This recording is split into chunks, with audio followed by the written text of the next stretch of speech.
way smaller than ever before.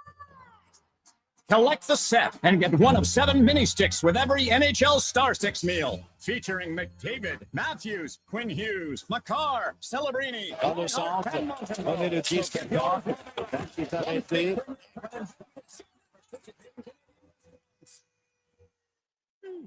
Want to invest in Alberta's workforce? Fill your talent pipeline. About remaining for Oklahoma City. Careers, the next generation connects employers with motivated, pre-vetted youth through funded internships. Easy, impactful, and risk-free. When you work with a group like Careers who have experience in that area, they can demystify and navigate all the complex steps and stakeholders that have to be involved. Visit Careers Next Gen. Today. River Creek is the place for all your favorite sports. River Creek Resort Casino, featuring UFC action and boxing live on the big screens at Tap 25, the MVP of sports bars, and in the center bar. Plus, catch all the biggest games, every goal, every slam dunk. River Creek is also home to the Twin Rinks, where rec hockey and community teams come to play. Public skating available. Details at rivercreekresort.com. River Tree Resort and Casino. Excitement. Bet on it. Got that feeling? The one that makes you want to roll the windows down and just drive? A puddle! That's not just spring fever. That's a sign that it's time to visit Nisku Ford. They've got the cure for your driving fever with their biggest offers of the year. Get rebates as high as $12,000 on select new models, or drive away with 0% interest. Don't just dream about the open road. Own it. Find your cure for spring fever at niskuford.ca. Above expectations. Wing Wednesday at First Round. Whether you're coming for the first round, the last round, or a few rounds in between, they've got you covered with half-price wings every Wednesday night. Half-price wings. Over 35 delicious flavors like Cajun salt and pepper, maple bacon, and Inferno wings. Now half price every Wednesday night. Wash them down with a cold pint of Canadian or Coors Light for only $5.75. Half price Wing Wednesdays at First Round in West Ed and now downtown. First Round, burgers, beer, sports.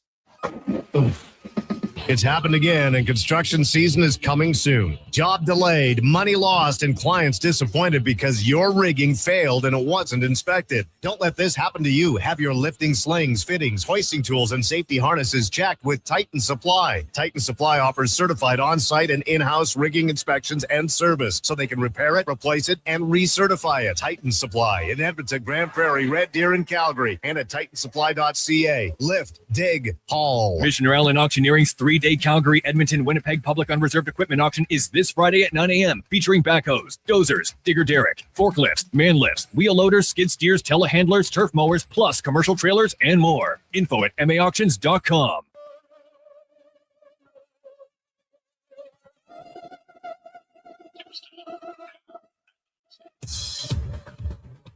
The Jason Gregor Show.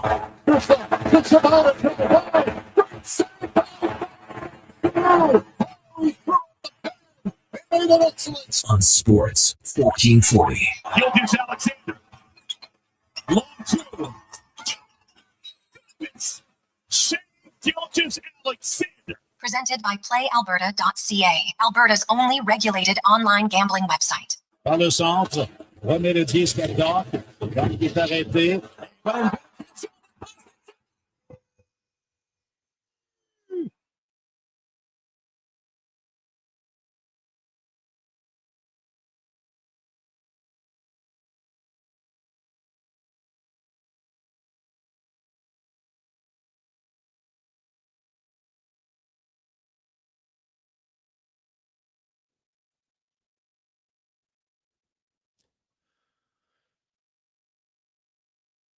What a tremendous Thursday afternoon. How are you? And welcome to the Jason Gregor Show. As always, brought to you by PlayAlberta.ca, live Sports 1440, Sports1440.ca, YouTube, Facebook, X, Instagram. Thanks for listening.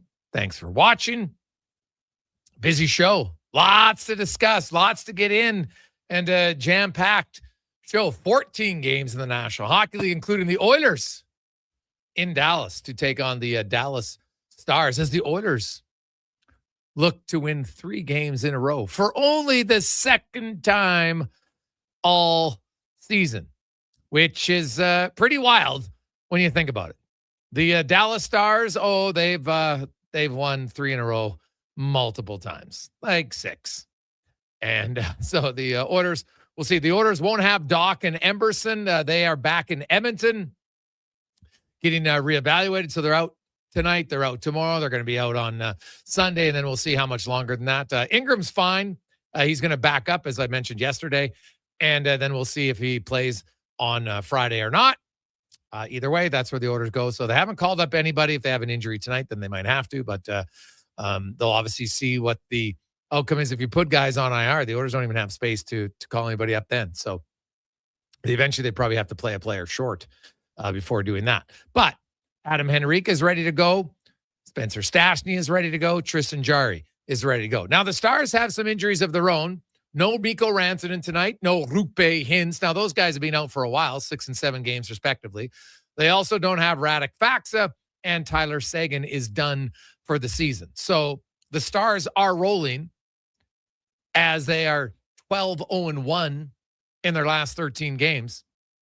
So they haven't let it slow them down. But make no mistake, the Stars are a little vulnerable when you look at their scoring depth. Now, they still got Robertson. They got 5 guys during this streak of 13 games that are averaging a point a game, including Miro Heiskanen, Jamie Benn, drinking from the fountain of youth lately as he has 13 points in his last 13 games. Matt Duchene, Jason Robertson, Wyatt Johnson, the other guys who are point a game players. Now, the Edmonton Oilers, they're no scrubs when it comes to offensive scoring. You got Leon Draisaitl. You have Evan Bouchard. Evan Bouchard could tie Paul Coffey tonight as the only Oilers defenseman to have an assist streak of 9 games more. Now, Coffey did that 4 times, including the longest, which was 17 games straight, where he had an assist in a game. Bouchard, looking at that, Bouchard, of course, leads all NHL defensemen in points with 75. Bouchard had a slow October, but since then, he has been dynamite. He's plus 26. Since November 1st, he's got 68 points. Since November 1st, he's actually got a 7-point lead over any other defenseman in the NHL. His next goal will be a career high. He's got 18. So it looks like he's going to get 20 goals for the first time in his career. He is on pace to be over 90 points. His career high was 82.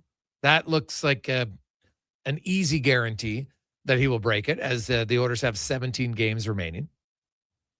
That's going to get 90-point season, man. And if you look at all of his numbers, Evan Bouchard is a legit Norris Trophy candidate. Legit. Zach Werenski, Evan Bouchard, Mo Seider, Lane Hudson. Makar and Hughes will get name recognition, but if you look at their overall seasons, they're not that dominant at all. Like, Quinn Hughes is an even player overall. Now, at 5-on-5, he is +7, I think it is, which is okay, but his numbers are not out of this world great. Plays a ton. In Minnesota, they've been better, but not better than Bouchard's if you're looking at it from a statistical standpoint. And you look at the goals against, and as we showed in the game against Colorado on the second Nugent Hopkins goal, guess what? Evan Bouchard isn't the only elite offensive defenseman who makes a bad read every now and then defensively. It just seems like some people in Edmonton and a lot of national reporters, Bouchard's terrible defensively. They don't even watch the game. I saw it on the highlights, though. Yeah. Highlights are highlights. Does it show all the good plays he makes? He's not terrible defensively. Anybody who watches the Oilers regularly, I think, would say it. Also tonight, how about this? Brent freaking Burns. 41 years of age. Do you know what the last time Brent Burns missed a hockey game? February 27th, 2014. McDavid wasn't in the league. Draisaitl wasn't in the league. Nurse wasn't in the league. Like, the only guy in the Oilers, who still was an Oiler then, was Ryan Nugent-Hopkins. That's it. The only other Oilers in the league at that time, Adam Henrique, and was Matthias Ekholm in the league at that time? God, he might. Yeah, Matthias Ekholm was in the league. So those 3, right? That is an impressive run, man, from Brent Burns. So tonight he'll play his 900th.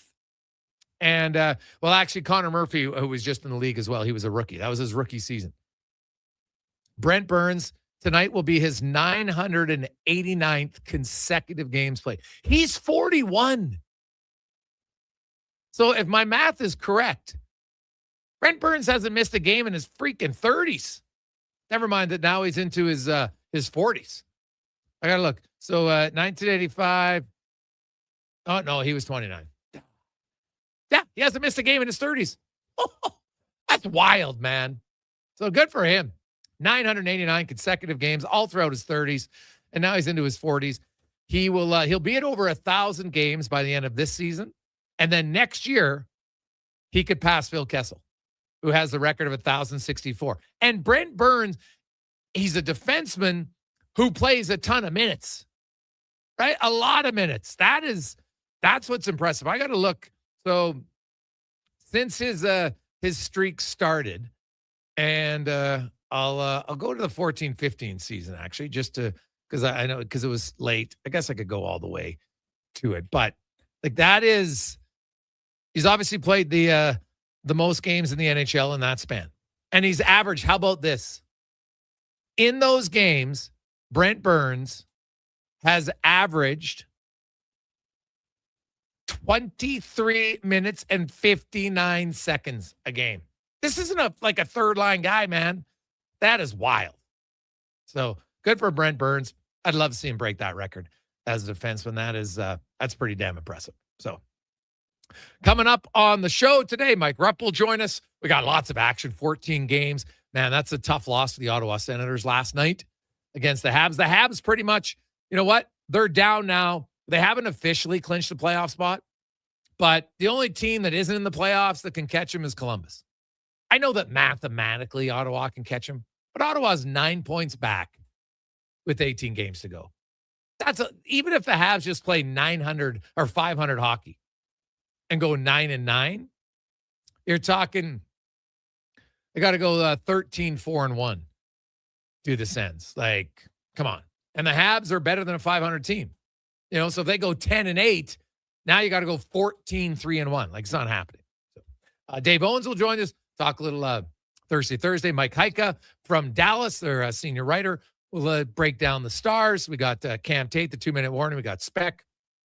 Of course, Ferraro will be by as well on a busy Thursday. The Gregor Show presented by PlayAlberta.ca. And remember, the daily grand, $1,000 a day for the next 20 years.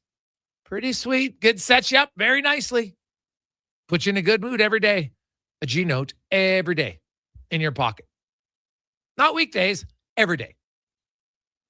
Saturday, Sunday, wake up. Oh, geez, I gotta buy something today. Oh man, I'm not sure I got the money. Oh, whoa, there's $1,000. Would be nice. So get your tickets at PlayAlberta.ca. You can always get involved. You can text us 833-401-1440.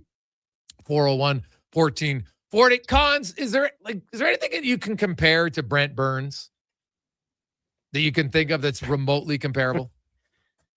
Okay. Martellus Bennett. No. The tight end, Mercedes Lewis. How about that? Going into his 40s, playing tight end in the NFL. That's pretty impressive. How many snaps does he play, though? That's a good question. I mean, I'd have to go take a look. He's a blocker, though, right? Like, he didn't make his hay catching touchdowns. He could do it, but he was a guy who would line up on the line of scrimmage and go toe-to-toe with those defensive ends. So he'd be impressive. I mean, if you wanted to say a kicker, like Adam Vinatieri played for a long time, but I'm not going to compare a kicker to Burns because he's outstanding.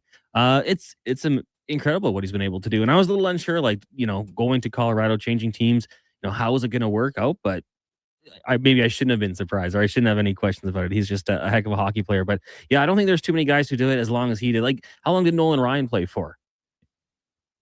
Oh, he played a while. And I mean, the pitching motion is violent. It can do some damage to the body, but you're not going, he played for I think he played for 27 years. Yeah, if memory's correct. It's a long time, and he pitched until he was mid 45, something like that, maybe.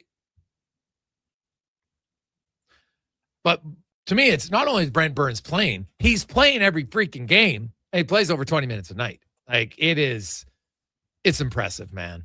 It is really, really impressive. So I look forward to seeing kind of just how long it can go, man. I hope he breaks the record at this point. I really do. Like, it would be more than worth it. Regardless if he doesn't, even if he gets to 1,000 games as a defenseman, like, come on, that is impressive. Hey, Gregor, are you concerned about the Emberson injury? Good question, Mike. So if those who don't know, Emberson and Doc are back in Edmonton getting reevaluated to see how serious it is. They're obviously not playing tonight. They won't play tomorrow, and they're not going to play Sunday. I think Ty Emberson very quietly has had a really good season. Look at all his underlying numbers. Look at his actual numbers. He's been a solid player, and he's a right shot. So now Stastny comes in, and he's a left shot playing the right side. He can do it, but he's not as effective as Emberson. And yeah, I think it's quietly a loss. I hope it's nothing too serious. Maybe it's a week, 2 weeks, fine. But they need him back for the playoffs. No question. Like, I know now, Alec Regula will get some playing time here for a month. And he is a right shot defenseman. He's bigger than Stastny. I could see that. I think they like Stillman down there. So we'll see. Stastny's got to up his game. I think Stastny's been meh since the trade. He's just been okay. I think he can play better. And now he'll have an opportunity. He'll get a little bit of a run here of playing at least, 3-4 in a row and see if he gets back on track a little bit. The Doc injury, the Oilers got a lot of depth up front. It sucks for him. His didn't look good. Like, I'm definitely not going to pretend I'm a doctor, but just the way he went off, I hope it's nothing too serious. I still believe that trade was much more about the future, but you would have loved to have Doc get some playoff experience. So hopefully, at most it's a month, because then he would be back for the final few regular season games and could be an option for the playoffs. Right? We know that Curtis Lazar will be an option for the playoffs. Matthias Janmark will not be an option for the playoffs. And if I look down in the minors, the only guy who I think fills that role, like James Hamlin can play center, but Robbie Yarventi might be the best guy in the minors suited to play a fourth line role for the Edmonton Oilers right now. So I think both of the injuries, just, it's a small little thing to your to the depth, but it's obviously a concern, no question about it. So 833-401-1440, 833-401-1440.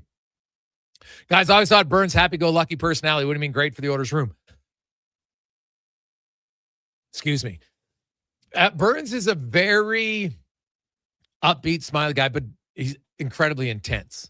But he likes to have a lot of fun, joke around. He, that's been a great signing for the Avalanche. Fantastic signing for them. And, Burns' teammates love him just because he's a little unorthodox as far as, his interests outside of hockey, which creates great conversation for teammates because you talk about things that most of them never talk about. Right. And I think that's good for anybody in life. You always your buddy who's got some interest in something you don't have any interest in, but it's kind of good to learn about it. So I can see that being good. Mike Rupp will join us when we come back. We got Dave Owens. We'll hear from Chris Knobloch a little bit later on. Also today, we'll give you a few opportunities if you want to get in right now. So, because we'll do the draw or we'll announce the winner. We'll give you, like 2 segments today for our McDonald's Star Stick. You can text the word STICKS, STICKS. A few of you struggled with it last time. So text the word STICKS to 833-401-1440. That automatically enters you into a draw. Somebody today will win the McDonald's $50 gift card. But also, it gets you into the main prize draw, which is a signed McDavid jersey, a signed McDavid NHL Star Stick collectible, a $100 McDonald's gift card, and a $100 gift card to be used at the NHL. So, pretty sweet package. All you got to do is text the word STICKS to 833-401-1440. We'll return. It's a Gregor Show presented by PlayAlberta.ca. Wondering what you can afford? Let Go Auto do the math with our free car loan calculator. No pressure, no awkward convos, just quick answers on your budget and payments. Bad credit, no credit? We got you. Text check to 780-777-7777. That's check to 780-all-7. Find out what you qualify for and start shopping with confidence. Go Auto. Drive what you love with payments that make sense. A pizza from Papa John's is already pretty great, but you know what's even better? 2 pizzas from Papa John's. For a limited time, get a medium one-topping pizza for only $6 when you order any large specialty pizza at regular menu price. Whether you're feeding your family, your team, or yourself, get your next meal from your locally owned and operated Papa John's with a $6 off medium when you order any large specialty at regular menu price. Better ingredients, better pizza, Papa John's. Legacy Heating and Cooling is the #1 heating and cooling company for people who want heating and cooling, because you'll save a bundle by bundling. Then you can use hot, cold, hot, cold. Come on, thermostat, do what you're told. Turn up the heat, turn up the cold to the vents, start pushing out tornadoes. Bundle my furnace with some AC. Gonna get a new from Legacy! Oh, yeah. Save a bundle when you bundle your new furnace and AC from Legacy today. Plus no payments and no interest for 1 year. That's how you build your legacy. Legacy Heating and Cooling. Come for Canada's largest trade shows, the biggest names in entertainment, exhilarating sporting events, and more. And stay for the experience at the Edmonton Expo Centre. Looking for the perfect place to host your next big event? From trade shows to galas, meetings, and concerts, the Edmonton Expo Centre has the space, event expertise, and service to make your next event unforgettable. With over 522,000 square feet of flexible event space, in-house catering, and operational expertise, they bring your biggest vision to life. Learn more at edmontonexpocentre.com today. He's a legend in the booth and a master on the mic. Low Tide brings the banter weekdays from noon to 2. Sports 1440 is where Edmonton talks sports. Get in the game. Text 833-401-1440. NHL Star Sticks are back at McDonald's, and we're celebrating by going bigger. Make that smaller, way smaller than ever before. Collect the set and get one of 7 mini sticks with every NHL Star Sticks meal. Featuring McDavid, Matthews, Quinn Hughes, Makar, Celebrini, Reinhardt, and Montembeault. So get yours while they last. 1 stick per meal purchase. Limited time at participating Canadian restaurants. It's the iconic Jasper Ave Patty Party. That's on the rocks. We're turning Jasper Avenue green. Your 5-day St. Paddy's Day party kicks off Friday at OTR. With live entertainment every day. Including the Feelin' Lucky burlesque show on Sunday. Plus pipers, Irish dancers, and doors open at 9 a.m. on the 17th. We got more green beer than Marco has fancy shirts. And trust me, that's a lot. Lucky the Leprechaun will be there. Will you? It's the iconic Jasper Ave Patty Party. That's on the rocks. Next round's on me. Woohoo! Scott McGilvery here, HGTV host and renovation expert. The one upgrade I know homeowners will love: better, fresher Culligan water straight from the tap. Culligan's Aquessential reverse osmosis filtration system takes your water to the next level. With up to 7 stages of filtration and 14 filter options, they're certified to reduce over 90 contaminants. Your tap water is about to get a major upgrade: safer water that tastes great. Get started with a free in-home water test at Culligan.com. Culligan, water you love. Bashaw Concrete products. From concrete and septic tanks to blocks, precast water pads, jersey barriers, and aggregates. Farmers, contractors, homeowners. Plan your next project at BashawConcrete.com. Family owned. Over 60 years pouring. Bashaw Concrete products. Once again, start here. BashawConcrete.com. Being a living organ donor is a noble, life-changing act. But there's more than one way to be a hero. Join the Living Donor Circle of Excellence. As an employer, you can give the gift of time and remove financial barriers to make employee donations easier. You'll earn recognition, a raised corporate profile, employee satisfaction, and of course, be a huge part in saving lives in desperate need. Support the sacrifice of living donors. Discover how to join the Living Donor Circle of Excellence program today at kidney.ca. Got that feeling? The one that makes you want to roll the windows down and just drive? A puddle! That's not just spring fever, that's a sign that it's time to visit Nisku Ford. They've got the cure for your driving fever with their biggest offers of the year. Get rebates as high as $12,000 on select new models, or drive away with 0% interest. Don't just dream about the open road, own it. Find your cure for spring fever at niskuford.ca. above expectations.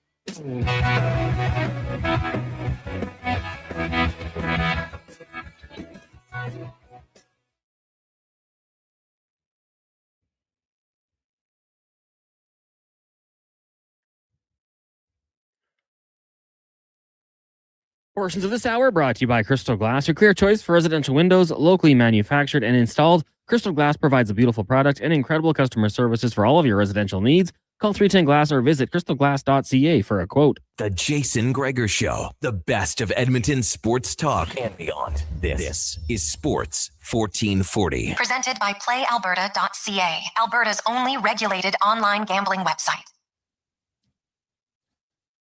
223.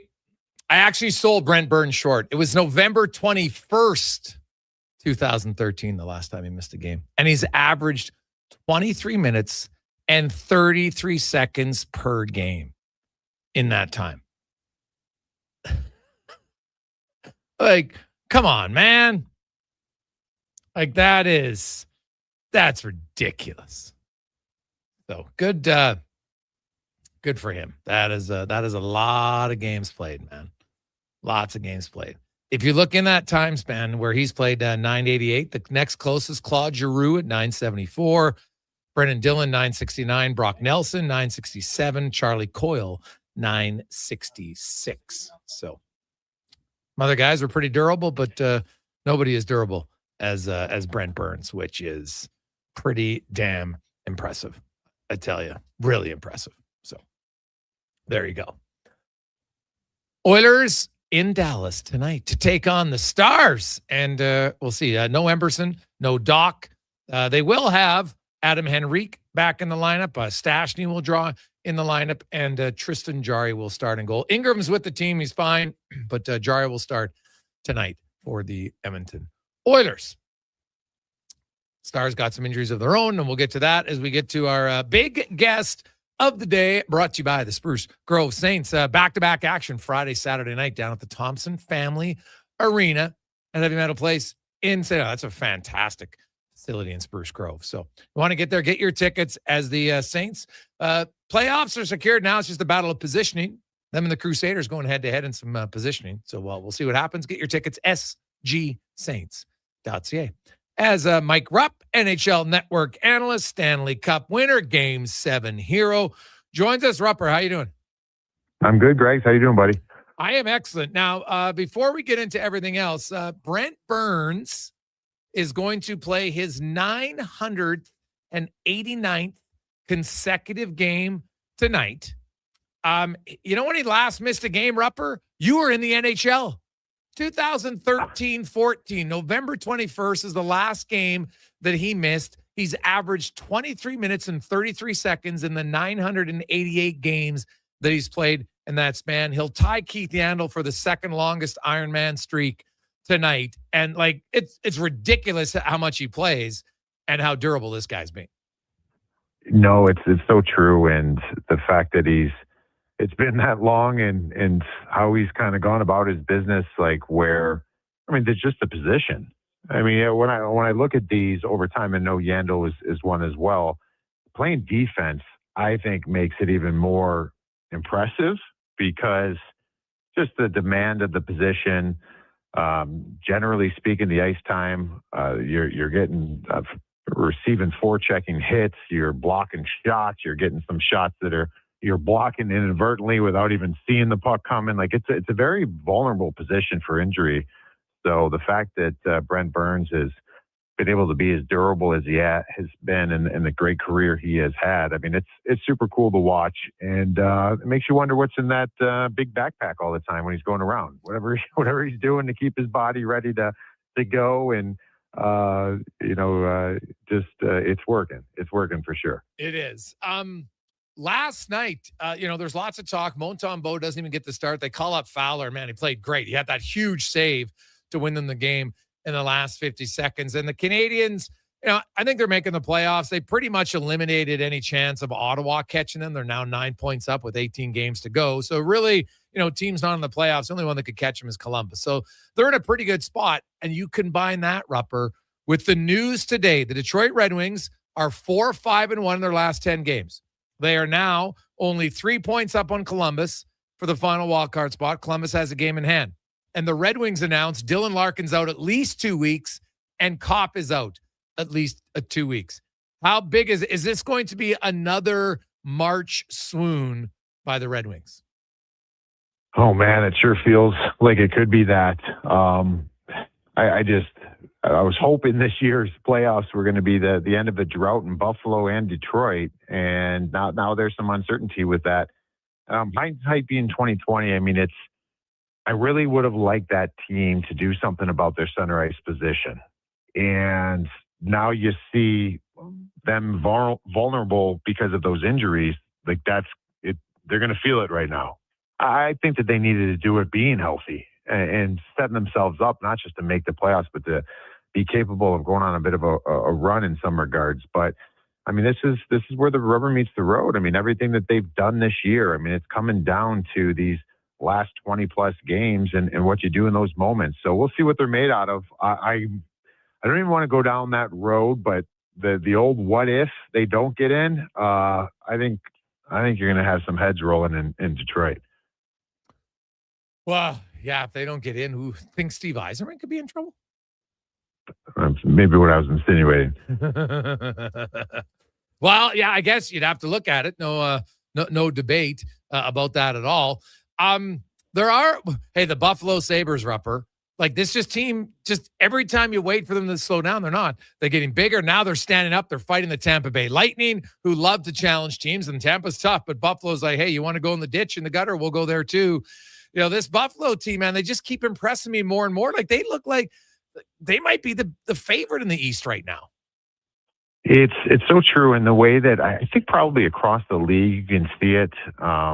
We're starting to see more. I think a way you can measure that, we're starting to see more fights, more extracurriculars in games. I mean, there's always a level of it.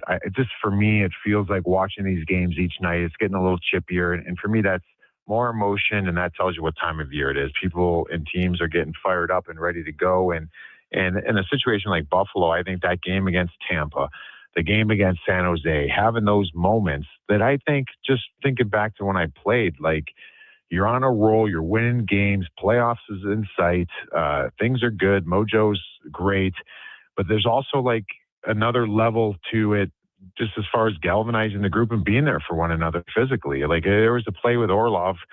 If you saw that, the little hip check on Tage Thompson the other night, and it was a harmless play. It was a clean play by, I think, rules standards. But if I'm on Buffalo and a guy goes low at our best player's knees, I think that's a dirty play, and they took exception to it. So that's starting to be just part of their game now. We're starting to see that pick up, and I think that makes this team even more difficult. Like they're answering it, like you mentioned, on all different avenues. Buffalo's a force to be reckoned with right now. Oh God, yeah, they look very good. The Boston Bruins, who you're kind of like, man, they're all right, but the Bruins at home are more than all right. They could win their 14th consecutive home game tonight, Rupper. Like the one thing about the Bruins on the road, meh, but at home they're dynamite right now. Thank God for home, because I've been thinking, I still feel like they're a team that can drop out here. But if they could just keep going like they are on home ice, I don't know what it is about being at the Garden there, but they've been spectacular. And they just seem to be answering it all the time. And a run like that is something that can get you into the playoffs. So they're going to need that magic to continue. I mean, they've gotten themselves in a spot that I think a lot of people probably didn't think they were going to be in this year as far as playoffs and how maybe good they've looked for most of the season. But this is where it counts, and we'll see if they can continue that. Mike Rupp joins us here on Sports 1440. Rupper, the Oilers go into Colorado. What did you make of the McKinnon play? It's funny. I was I certainly think that Darnell Nurse, the way he plays into that, certainly had a factor with Ingram getting hit. This is the point that I wanted to make, though, and I think I'm probably in the minority in this. And I think this is why the play or it was handled the way it was. Is I want every player, if I'm coaching youth hockey through the NHL, I want every player to attack the net like Nathan McKinnon did on that play. But just know when you do it, and your trajectory before Darnell Nurse touches you is going through the blue paint at a high speed, you're opening yourself up for an issue. And so I start thinking in that situation, I think Darnell Nurse was already beat, but we don't want to see the game get to a point where Nurse has to just ole and let up there because he can't do anything in that moment. Like, he's still got to try to defend. So I just think that I love when players attack the net, but when you do it and you don't show any slowdown or whatever, I think you're opening yourself up for a call like that. So I think the call was accurate. I think the call was good. I didn't have any problem with it. And I just thought that he was going in there and attacking the blue paint. And I think at the end of the day, you try to protect that as much as you can for goaltenders. Yeah, I would agree. It's funny because the NHL today, they rescinded the major game misconduct portion of it. So if he gets another one in a set period of time, he doesn't get a 1-game suspension, right? So I think that was their way of saying, hey, because I think it was a clear penalty. There's anybody trying, like Mark Rycroft, the former player who's an Avs, dude, just tell us you're drinking from the Kool-Aid to claim it wasn't a penalty. Give me a break. If you want to say it wasn't a major, I can listen to that argument. I can't listen for a moment to claim there was no penalty because you're right. His trajectory before Nurse touched him was the middle of the blue paint, Rupper. It wasn't like he was skiing on the top of it. So that's why I didn't buy that argument at all. But so he gets the. I think the optics of it too are if you saw his feet turning sideways at all, like trying to slow down, looking like he was trying to stop up, something in some regards, he was not. And I also think if Darnell doesn't touch him, we're not even talking about any of this because he's blowing by and not touching Connor Ingram. But at the end of the day, I guess that goes to my point. Darnell Nurse has to try to defend there. And I don't think he's trying to shove him into the goaltender. He's trying to wedge him off at that spot. Nathan McKinnon's going extremely fast. We see what the ramifications are of that. And I think the call on the ice, I mean, when the goaltender's mask come off and he has blood on his face, they're going to try to de-escalate the situation the best they can. I thought they handled it pretty good. You look at a few teams, Rupper. How concerned are you about Vegas? I'm very concerned. They're just I don't know. I'm concerned with them because I don't know what their goaltending is. I don't know. I mean, they're a team that I still feel like when they are healthy, their forward group is as deep as anybody. But they just don't look like themselves. And I think the best way I've kind of, in my mind, have pictured Vegas since they've come into this league, different styles, different teams, certainly, but they're kind of like Carolina in a way for me, that they're very business-like for the most part. I think that we've seen some holes in that the last maybe couple seasons, but they've been a team that pretty much has a great foundation every game. Doesn't mean you're going to win them all, but they give themselves a chance to win often.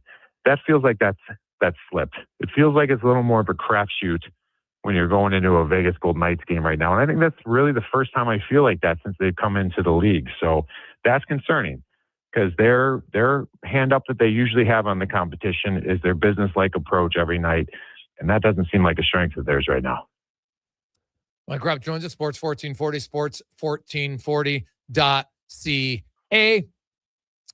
You look at a busy night in the NHL, 14 games. We're getting down there. Everything kind of matters a little bit. The Red Wings have that game in Tampa Bay that's really tough. I like the Blue Jackets. I know the Panthers at home are still good, but you look at the Carolina Hurricanes, Rupper, and here we are. It's March 12th. We're just over a month away from the start of the playoffs. And I look at the Hurricanes team, and I might even see them less dangerous than in previous years. Like, they're still just the exact same team. Good in the regular season, don't have a game breaker, and they didn't get a second-line center. Like, I'm sorry, but if you're going to the playoffs with Logan Stankoven as your second-line center, you're going to have a disadvantage against a lot of teams. Oh, I mean, and Stankoven is serviceable there, but he, in his NHL career, has not been a center. You know what I mean? Like, this is a guy you're asking him to do something here, and you've asked other guys to play in different roles. Like, I think they are a deeper team as far as talent dispersed across the lineup, but they certainly don't have some of the pieces that they've had in the past. And of course, I'm going to go back to the Marty Natchez and the Rantanen. I know the Rantanen thing, they couldn't control that much in some regards. Maybe they could have controlled not doing it in the first place, and they could have had Marty Natchez or whatever. But like, they needed another high-end, top-end player that I think can elevate and get them over the hump. I mean, it just feels like the same team that is really, really good at all the things we knew they're good at. And you just wonder when the gas is going to run out. And it seems like it does for them in the East Finals, which most teams would think that's a great success. But this is a team that's gone there a couple times and they're looking to get over the hump. I just don't think they made a move to help them get over the hump. No. I mean, Nikolai Ehlers was a great ad. They needed center ice help. They've needed that for years. And here's another season that's come and gone. They don't have it. Roper, I know you know the Penguins team quite well. They're in a dogfight. Them and the Islanders have 79 points. The Blue Jackets are right on their tail with 76. And the Blue Jackets and Penguins each have a game in hand on the Islanders. So it's very close. The Penguins, we know Malkin's nearing the end of his suspension, but they're on a tough road trip. They were in Carolina. Now they're all the way in Vegas. Then they go to Utah and Colorado and back to Carolina. When they come back from the road trip, are they in a playoff position or out? Ooh, I think when they how many points back is Columbus right now? Columbus is 3 back. And then so back. Pittsburgh has 4 more road games on they're in Vegas, Utah, Colorado, and Carolina again. I think they will get back still in a playoff spot, but it's going to get dicey here, I think, for the Pittsburgh Penguins come down the stretch. But I think it will be as well for the New York Islanders. I think if Columbus just keeps doing what they're doing, and that's giving themselves a chance. I think Columbus has a great opportunity to make it. Every time Pittsburgh looks like they're down, they get back up and dust themselves off. The New York Islanders right now are kind of catching lightning in a bottle as far as getting in overtime and comebacks in games. I don't know how long that can last, but this is a nasty little trip here for Pittsburgh. So I'm going to say they're still in it, but I think it's going to be like they're in by percentage points or by a point singular.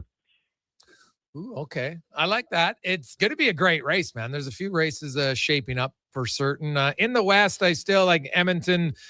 I've said it all along. They're a playoff team. They are incredibly inconsistent this season. No one can argue that. Wouldn't surprise me at all if they actually won in Dallas tonight, because this team, when they decide to play well, does play well. What about the Utah Mammoth? They're pretty comfortable. They're in 4th place. They're not going to catch Minnesota in their division. They're 6 points up on the Kings for the final playoff spot, and they're actually in the number 1 wild card. How dangerous do you think Utah is? Because whoever wins the Pacific is going to play them. Yeah, so I find that spot, so that would be wild card 1, right? That's where Utah's looking like they're going to finish up. I feel like wild card 1 in the West is a very intriguing spot. And this is all for us to kick around. I don't think teams think about this, talk about this whatsoever. But if you want to look at path, no path is easy. It's the NHL playoffs. But one where a team like the Utah Mammoth can maybe finish wild card 1, get winner of the Pacific, go through the Pacific there for 2 rounds, that is about as doable for them as you're going to get. Like, I don't think there's another, like, I'm not overly leaning into Utah thinking they're going to go on a run, but if they get a decent matchup there, and we know that Pacific's kind of been up and down all year, I think that could be something that they could take advantage of. So it's very, very interesting. They just got to get in first. I think they should be fine, but that spot there is where I've got my eyes. And lastly, Bryce Pickford. It was a draft pick of the Montreal Canadiens, playing for the Medicine Hat Tigers. He scored his 43rd goal as a defenseman earlier. He's got 4 games left. It's the most goals this century in CHL, 4th most all time. He has 3 hat tricks. He has 9 multi-goal games this season. He's also playing Lethbridge and Red Deer, 2 of the bottom 4 teams in the East. How many goals for fun do you think he finishes with? He's got 4 games left. He's at 43, and he's a D-man. He's got 43 goals currently in 64 games. Oh, man. That's incredible. I don't know. I mean, I guess the round number is 50, but I don't think he gets there. So what do you say, 45? 45 is a nice clean number for a defenseman getting goals. Dude, isn't that unreal? 2 more. I'll give him 2 more. Yeah. I'm going to look him up. I'm going to look him up right now.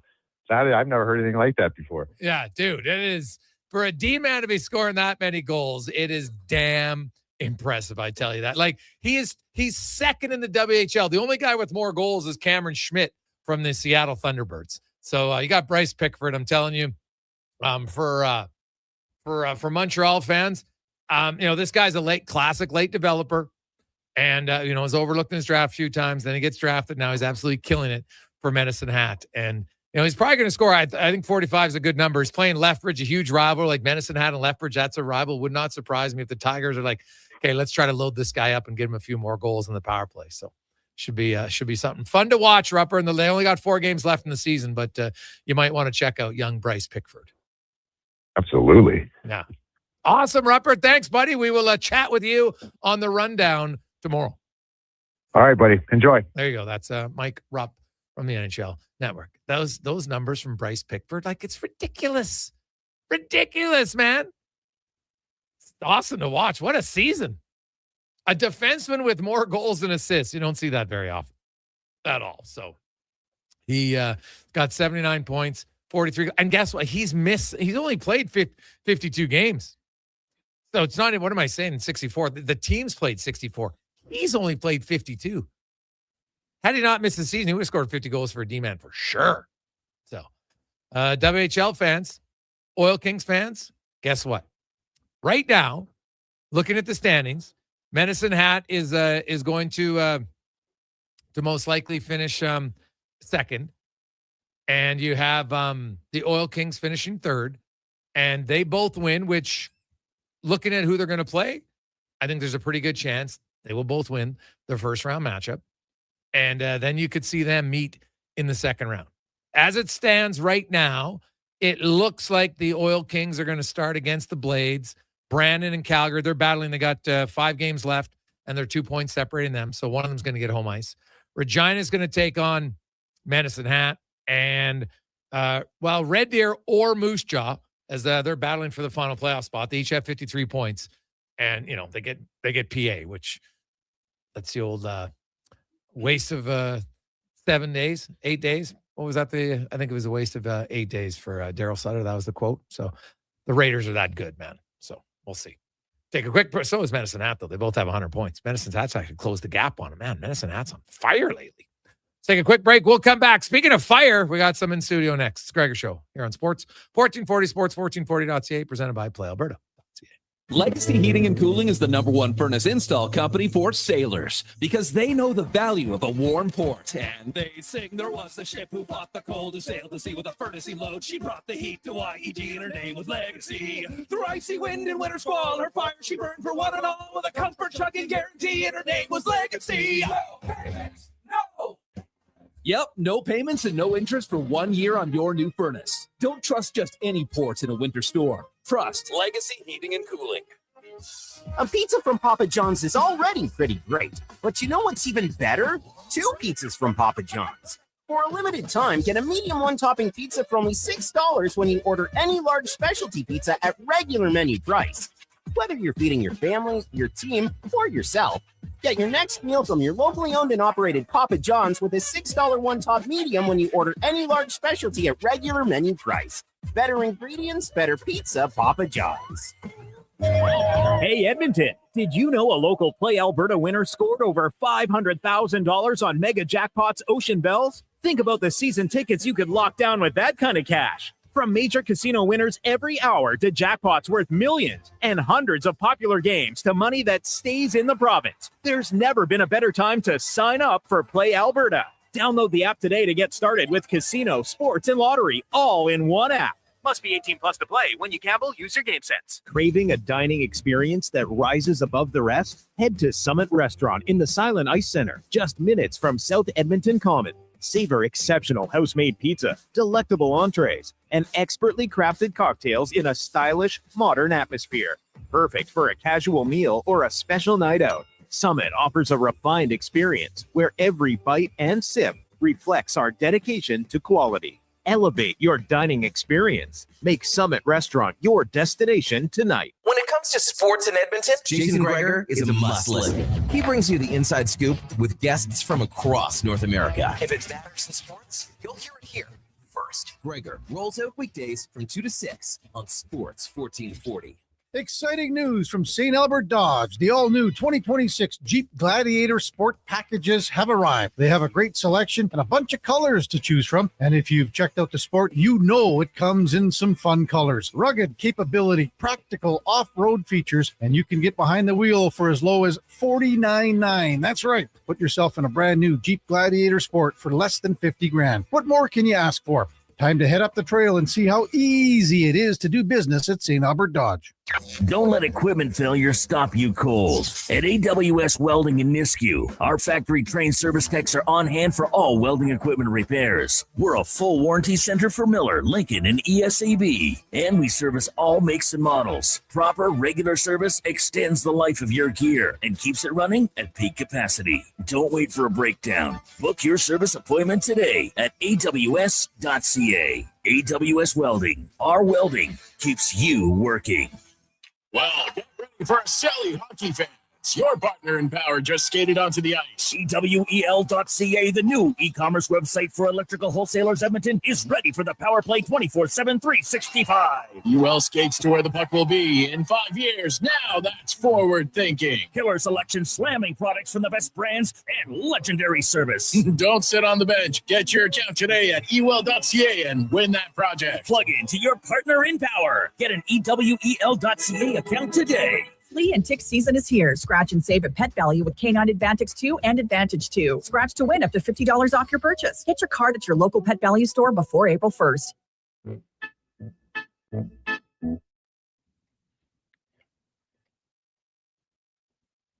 Portions of this hour brought to you by Japa Machinery. Japa is digging deep on their 50-year history of supporting Alberta's construction industry with their line of special edition blackout excavators. Visit japamachinery.com for all the details. This is Sports 1440, where Edmonton talks sports. On YouTube, Facebook, and X. Here's Jason Gregor. Brought to you by PlayAlberta.ca.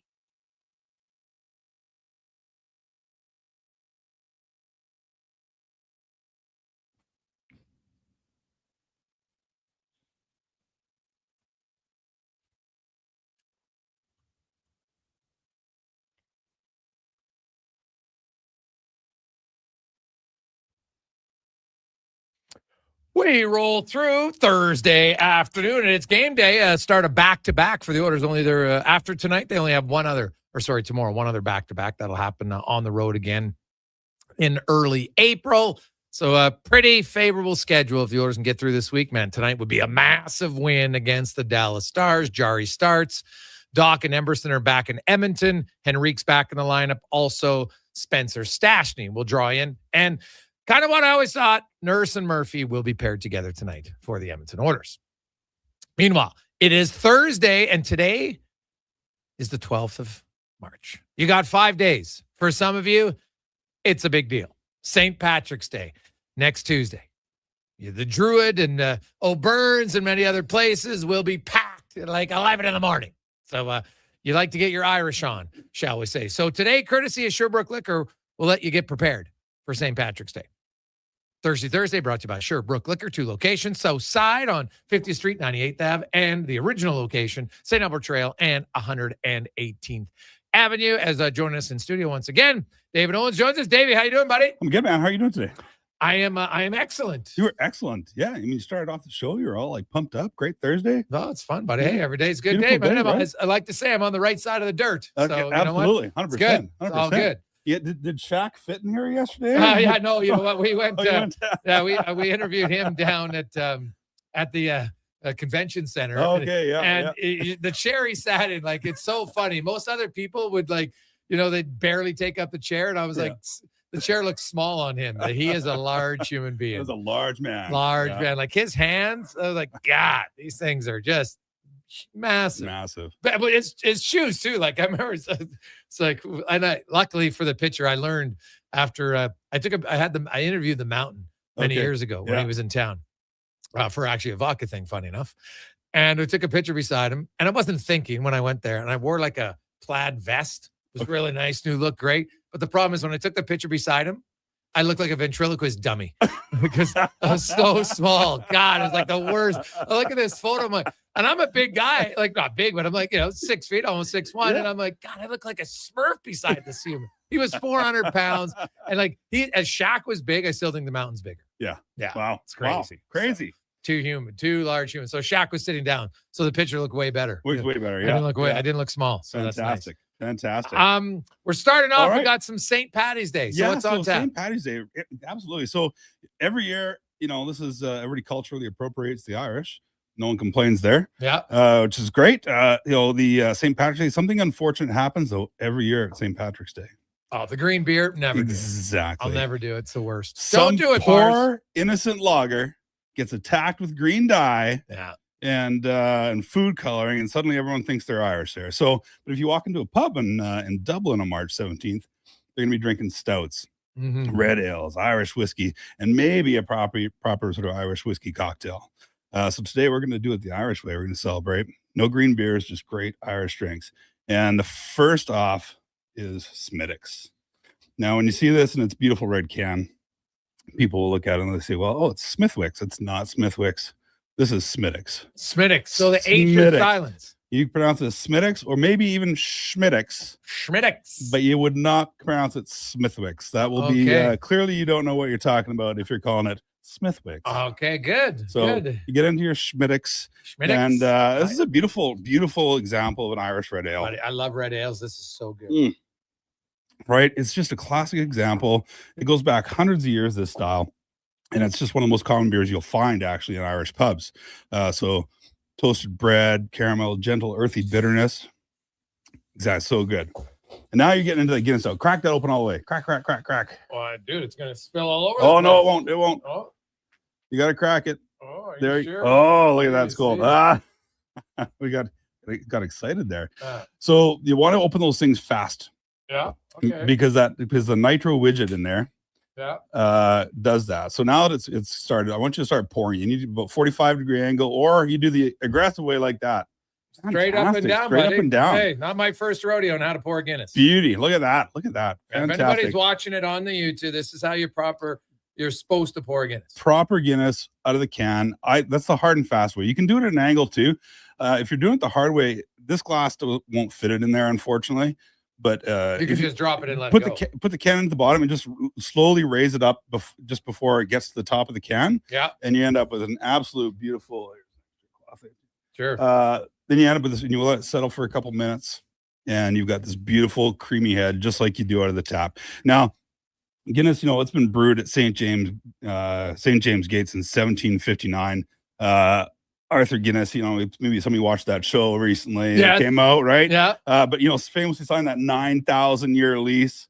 So despite its dark color, this is actually a really light beer, right? It is funny. It's way lighter than people think. When I was young, at 18, tried a Guinness. And maybe someone said it was heavy, but it's funny. And then I got back into Guinness later on, probably in my mid to late 30s. And I remember trying it once, and I'm like, what are people talking about? This thing, everyone's like, oh, I can't drink Guinness. It's like I'm eating a sandwich. Man, this stuff is so good. No, There's it's so many way lighter. nights at the Black Dog where I would put pint after pint after pint away of this stuff, right? That's a good blast from the past. Right? I like that. 4.2%.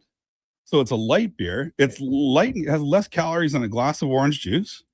Guinness is, the Irish hospitals used to give it to women after giving birth because it's got a great iron content into it.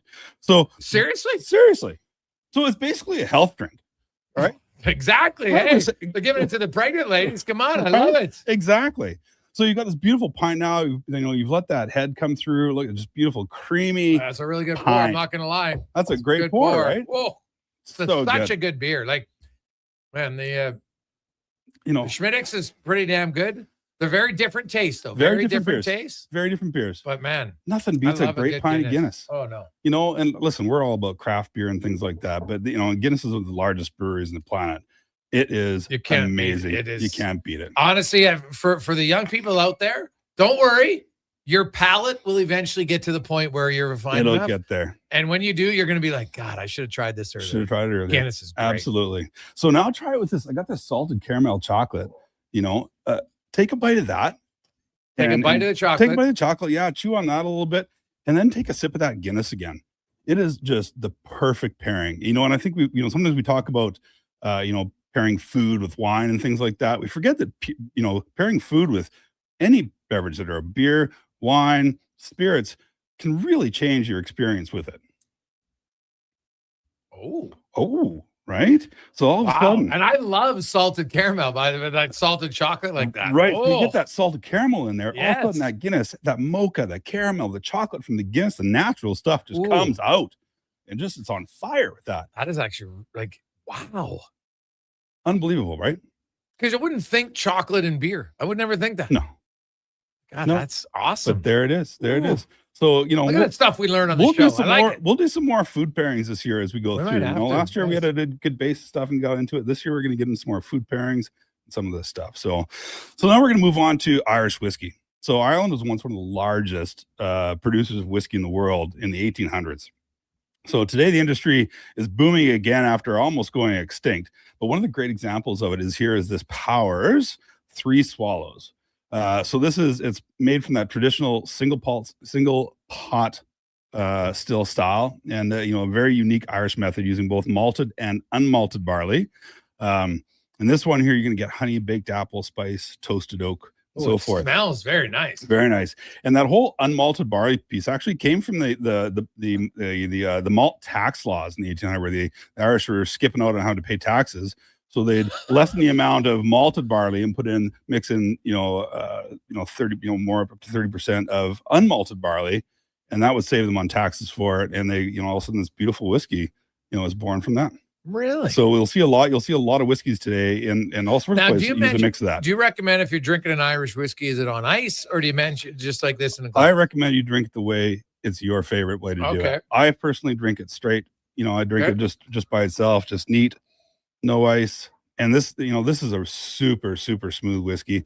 And I mean, the beautiful thing about Irish whiskey, I find is it's been triple distilled. So that third distillation really takes out some of that extra impurities that may be in there that sometimes make other whiskeys taste really, really harsh. So this one, Yes, it is not a harsh whiskey at all. Like, it's warm. I feel warm when I drink it. Mhm. It's got good flavor, but there's zero harshness to it. Like the ones we drank last week, I take a few sippers. Oh, there were some that last week. one's like punching you in the face. But these ones, this is a very smooth. Yeah. Basically, 3 swallow. You could probably take it in 3 swallows. No big Oh deal. yeah, this is great. This is one of those ones you could hang around the fire with your lads. Ooh. Throw the cork in the fire and just have at it for the night. It's it's one of those beautiful things. So it's a great whiskey, and you still get that toasted oak and that spice that comes from those single pot stills. All right, so now we're moving into a cocktail with it. So if you want to go from a beer into the Irish, you want something that's a little bit mixed, something a little bit fancier, you can get into a cocktail. And so we've made a cocktail called the Tipperary, and this is a classic Irish whiskey cocktail named after the famous song "It's a Long Way to Tipperary." And it's a pretty fun cocktail actually, because you can kind of mess with it, and depending on the whiskey you're using, not all whiskeys are the same, of course. Some will be deeper, richer, maybe more alcohol in it, and so you can adjust the recipe as you go. But the basic recipe on this is about 1.5 ounces of Irish whiskey, an ounce of sweet vermouth, and then a half ounce of green chartreuse, and 2 dashes of Angostura bitters in it. And then just a lemon slice, stirred over ice, and lemon peel, and you're great. So in this one here, I bumped up the ingredients to 2 ounces of the Irish whiskey and 3/4 of the sweet vermouth and 3/4 of the chartreuse, just to make everything shine through a little bit more. And again, St. Patrick's Day, if you need to be drinking something green, forget about the green beer. You don't need the green beer. Have one of these because it's got some green chartreuse in it. And green chartreuse. Green chartreuse. Okay, I gotta get a sip of water. I always like getting rid of the water to get rid of the taste. Mm-hmm. Oh man, you can smell we smell the orange. I like the rind. Yeah. And there you have it. I mean, that is a absolute banger of a cocktail.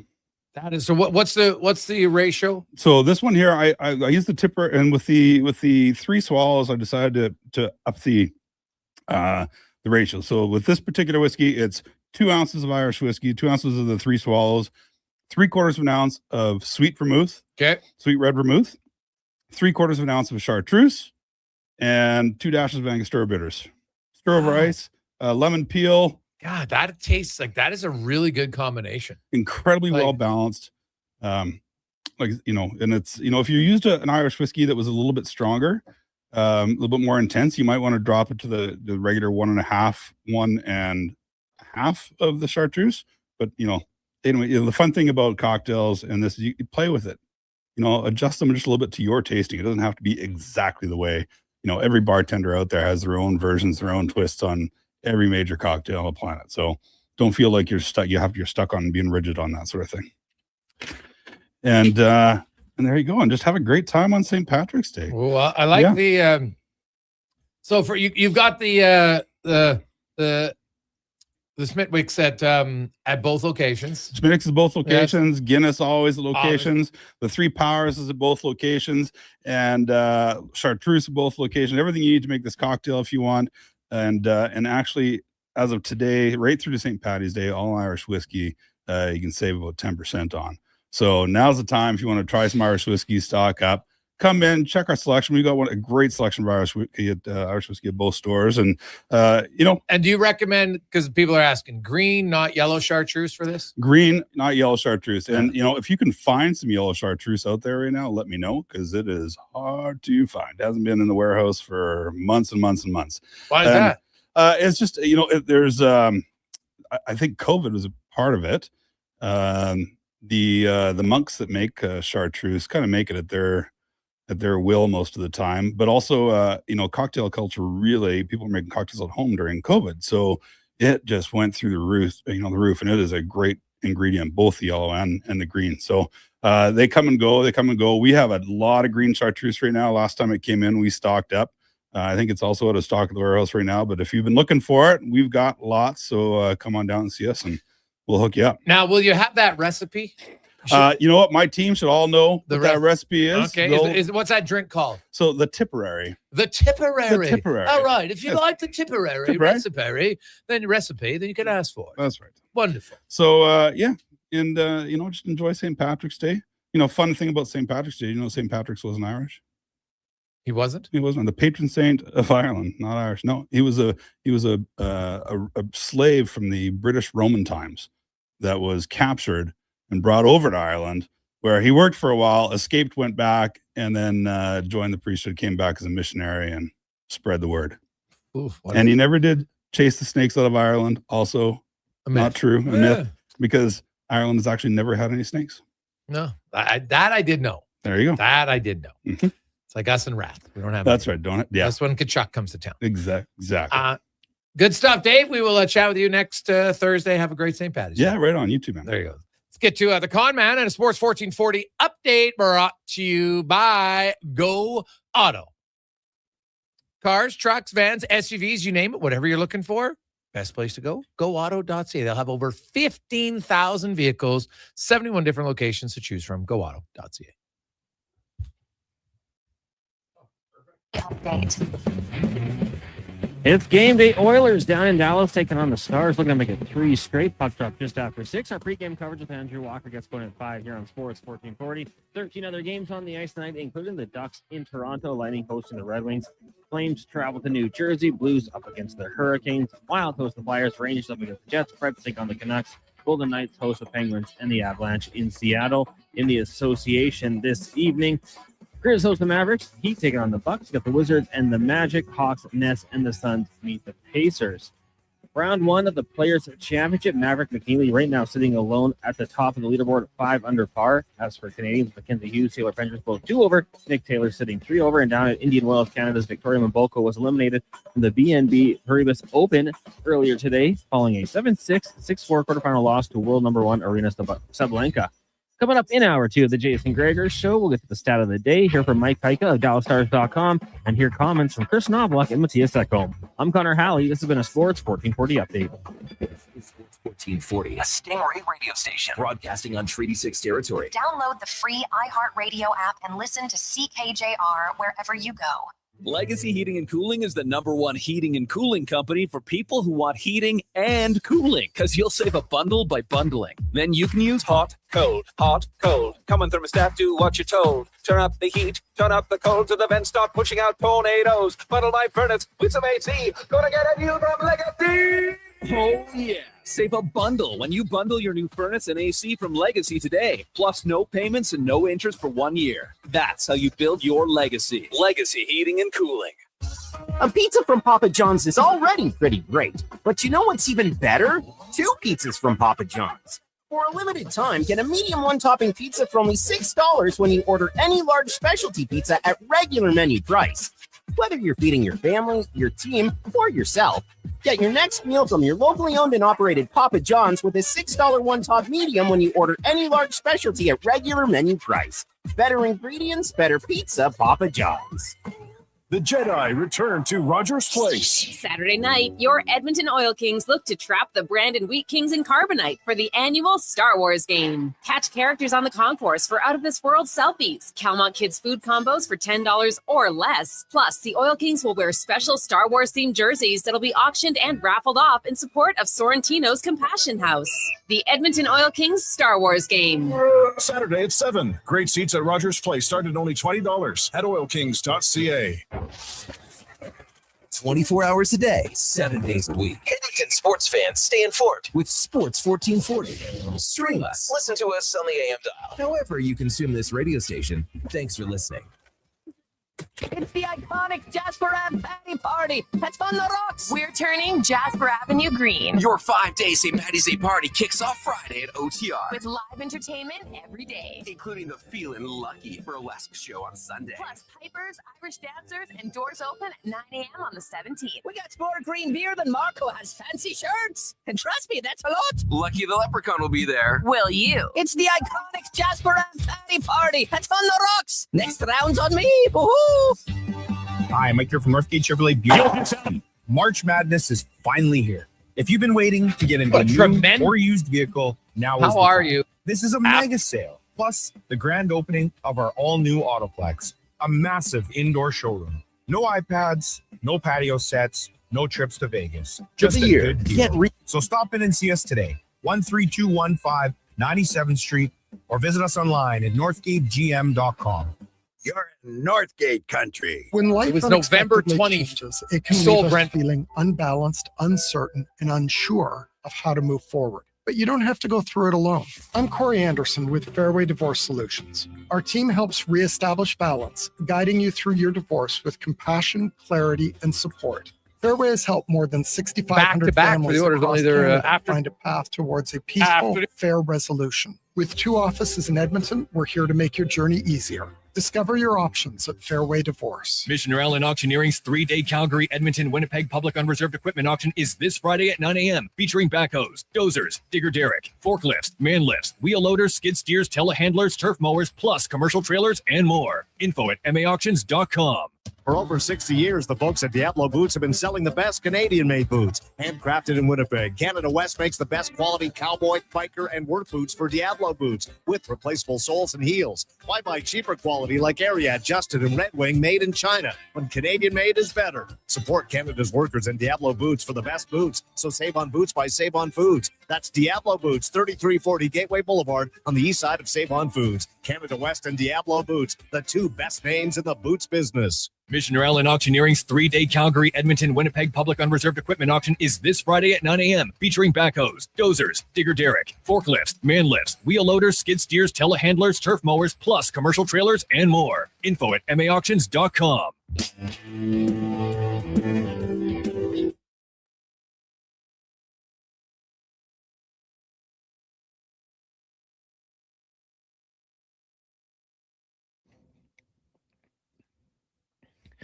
Portions of this hour brought to you by Leading Edge Physio. We treat pain and injuries head to toe and some other issues that might surprise you, like incontinence, vertigo, neuropathy, and cognitive issues.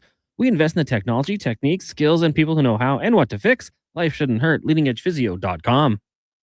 This is Sports 1440, where Edmonton talks sports. On YouTube, Facebook, and X. Here's Jason Gregor. Brought to you by PlayAlberta.ca.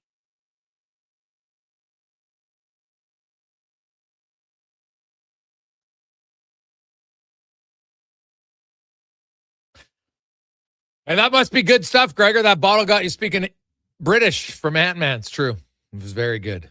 Very good. Well, you know what? You got to give a little bit different flair. Man, I really like that tasting today. Oof. What I've loved about having them on is I learn a lot. And now I have some better, when people come over and you mix a few cocktails, like, man, this is really good. And I'm like, yeah, I can't take credit for it, man. As Dave comes up with the idea. So I always recommend check us out on Instagram. That's where the recipes are there. If you want to look at it under Sherbrooke Liquor or our Sports 1440 or myself, they're always there. So that's where you want to find some good recipes, some very simple stuff, man. Some good little Irish whiskey and some green chartreuse, and away you go. I like it. Speaking of green, the Oilers taking on the green of the Dallas Stars tonight. Welcome back to the Gregor Show, presented by PlayAlberta.ca. Alberta's only regulated online gambling website where 100% of the revenue stays right here in the province of PlayAlberta.ca. So, you know what? A lot of times we have our Gregor Show specials and everything, and, you know, it's not crazy odds, but today went for a little trifecta of teams winning by 2. The Sabres, and how can you not like the Sabres right now? They're on fire. They are rolling. They're taking on the San Jose. They're not taking on the Sharks. The Bruins are taking on the Sharks. The Sabres they're just good, man. Like it's hard for me to discount anything the Sabres are doing right now. They're good. But we went with the Bruins at home to win by 2. Also, the Wild to win by 2. We didn't know, but the injuries to Detroit Red Wings, man, that Tampa Bay, that's going to be that might be tough for them, for sure. So check it out at PlayAlberta.ca. So there you go. Of course, the Bruins are taking on the Sharks, and the Sabres are hosting the Capitals, who lost last night. And, you know, the Cap, they're trying to give it a good run. And speaking of the Capitals, Carlson still hasn't played for the Ducks. The trade deadline was last Friday. What the hell's going on? Get in the lineup, Johnny. Come on. I understand it if you have a visa issue, but you don't have a visa issue. You're playing in the States. Now you're playing for another American team. So seems a little bit odd. They're like, yeah, he'll be in the lineup this weekend, but they wouldn't say for sure if he's going to play the first one or not. But come on, Johnny. You got to get in there, man. Get in with your mates. They want to win. They're in a battle for first place. It's good for the Oilers, I guess, if he doesn't play. But, you know, it's like it's literally a week later. Am I wrong on that? Con's like, pitter patter, let's get at her. If I was one of his teammates, I'm like, let's go. Get in the lineup. Yeah, you got a couple day grace period, right? A few You got a days, family? but it's 6 Yeah. days. Let's make it happen now. Like, come on. Chop, chop. Chop, chop. The Oilers will have some lineup changes tonight. Tristan Jarry starting. Connor Ingram will be the backup. Adam Henrique draws back into the lineup. Colton Dock is back in Edmonton being reevaluated, as is Ty Emberson. So Spencer Stachny will draw in. He'll play the right side with Jake Wallman. You've got Nurse with Murphy and Ekholm with Bouchard. Bouchard is on a heater. He's been on a heater for about 4 months, but he could join Paul Coffey as the only Oilers defenseman to have an assist streak of 9+ games if he gets one tonight. Bouchard has extended his lead amongst defensemen. He is now 10th in the NHL in scoring, and he's got a 7-point lead on any other D-man. He's on pace. This guy's going to score over 90 points in the NHL this year. Pretty damn impressive, I'll tell you that. Real impressive. So he's going to put himself in the mix for the Norris Trophy. I don't know if he'll win, but I'm not going to be surprised at all if Evan Bouchard is not a finalist at all. Hey, boys, that tippery sounds like I'd be hammered after one drink. No, not just one, but it's a good sipper, right? Yeah, it'll put some hair in your chest after 2 probably, but I'm telling you, it tastes unreal. It's funny how something simple as the orange rind added to a cocktail gives it such a different flavor. And that dark chocolate with the caramel, and you take a bite of that, and then you have a Guinness. Oh, I couldn't believe how good it tasted. I like that too. So Now let's get in the room. Let's get to the oil report. Brought to you by Go Auto. They sell a lot of vehicles, but they give back a ton. How about over $27.2 million they have donated to various charities in the communities where they work? Put their money where their mouth is. That's goauto.ca. And Chris Knobloch, hey, the Dallas Stars 12-0-1 in their last 13 games. They're rolling. Every part of their game seems good. What does the coach see as the biggest challenge against Dallas tonight? Their defensive hockey. Believe they're second in goals against. They defend really well, and when you do break through it, they get a lot of saves. For us, we got to make sure that we're not impatient because they do defend well, and we probably have to just come to the realization that there's not going to be a whole lot of scoring chances for us tonight. Well, might be the case. So then guess what? When you get a few chances, you got to bury them. Now, speaking of chances, the Oilers have reduced the amount of chances they've been giving up to the opposition, especially high-danger chances. I know it's a small sample size. It's 2 games. It started on the road trip in Vegas, continued into Colorado. You have to start somewhere if you want to turn around. What is he like best about his team improving defensively over the last few games? Well, one thing we've been spending more time in the defensive zone, but that's a lot with a change of our structure. After the Olympic break, we made some adjustments to our defensive zone system, and we give up a little more time in the defensive zone, but we wanted to give up less from the slot, and that's something we've spent a lot of attention on, is not giving up those slot shots. And maybe the goalies are seeing more shots, but we want the chances to be not as many grade A scoring chances. Yeah, well, hey, that's, shots are one thing, quality shots are another. And so that's why you can see, look at their shooting. Like Carolina shoots a ton from the blue line. It's great. It looks good if you believe that, more possession automatically leads to more goals. And, true, like they're a good scoring team. But look at Carolina's shots compared to the Oilers shots, right? Like they have like almost 200 more shots than the Edmonton Oilers, but the Oilers have 7 more goals.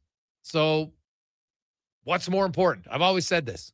Goals matter more. You can talk all you want, like expected goals. Which site are you using? That's why I'm always leery about expected goals, because they're not tracked evenly by everyone. So which site am I using? Am I using, well, they had 3.2. Oh, no, the other side had 2.89. Well, that's a big difference.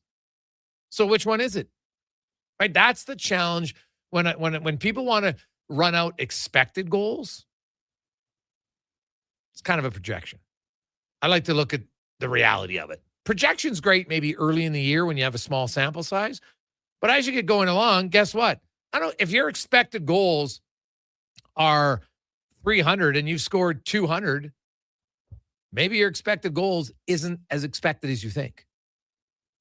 Right? There's got to be, some sense of, because I find that most of them they always expect way more goals. Even though the goals save percentage now is lower than ever. But the expected goals are way higher. So I'm always like, are you sure? Are they? Because some sites, how they track it, I question it. Like I'll watch games, I'll replay the game, watch all the score, and then you look and you're like, what?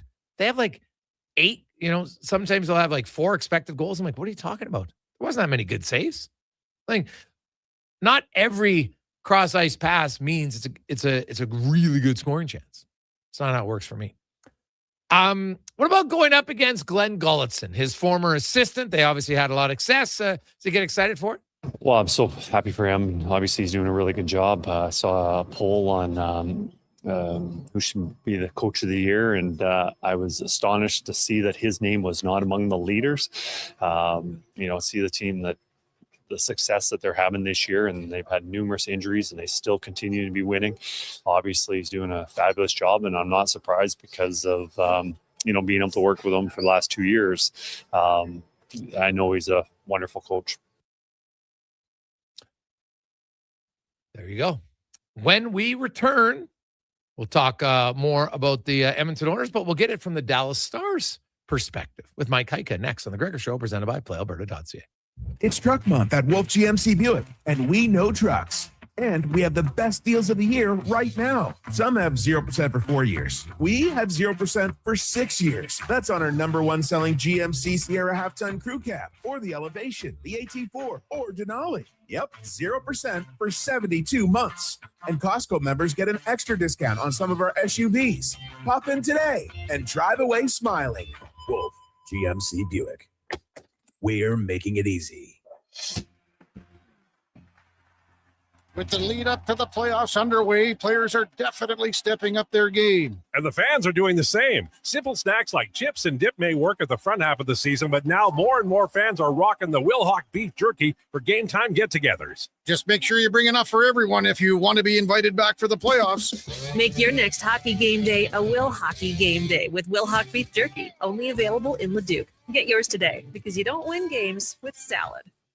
Day or night, tasting just so right. You can order Oodle Noodle at oodlenoodle.ca, delivering you the news almost right away. Remember, you can order Oodle Noodle at oodlenoodle.ca. So stay on your couch all day and order oodlenoodle.ca. Oodle Noodle. If you've got a smart speaker, get it to play Sports 1440.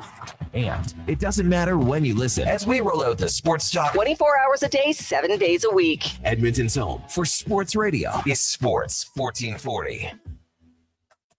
Hi, I'm Colin Livingston, president of CanTorque. We've been tightening bolts and redefining our industry for 25 years. Yes, a quarter century. And we're just getting started. Check us out at CanTorque.com. Our tools age better than I do. Action Electrical Solar Team is now making a play for sustainability and savings. They're specialists in powering up for a greener future. That's the strategy, designing and installing high-efficiency solar panels. They're helping homes and businesses combat rising utility costs by harnessing the power of the sun. A smart move for efficiency and the environment. Hire the Action Electrical Team to bring home a win for your project. Visit actionelectrical.net. At Leading Edge Physiotherapy, healing doesn't have to feel heavy, because in our SwimX aquatic therapy pools, you literally float your way to recovery. Whether you're dealing with arthritis, back pain, joint injuries, post-surgical rehab, chronic pain, balance issues, mobility challenges, or just feeling a little creaky, warm water and gentle resistance have your back, your knees, and your hips. Trusted by pro sports teams and rehab hospitals, our SwimX pools help you move sooner, hurt less, and recover faster. So take the load off. Let the water do the work. Life shouldn't hurt. LeadingEdgePhysio.com.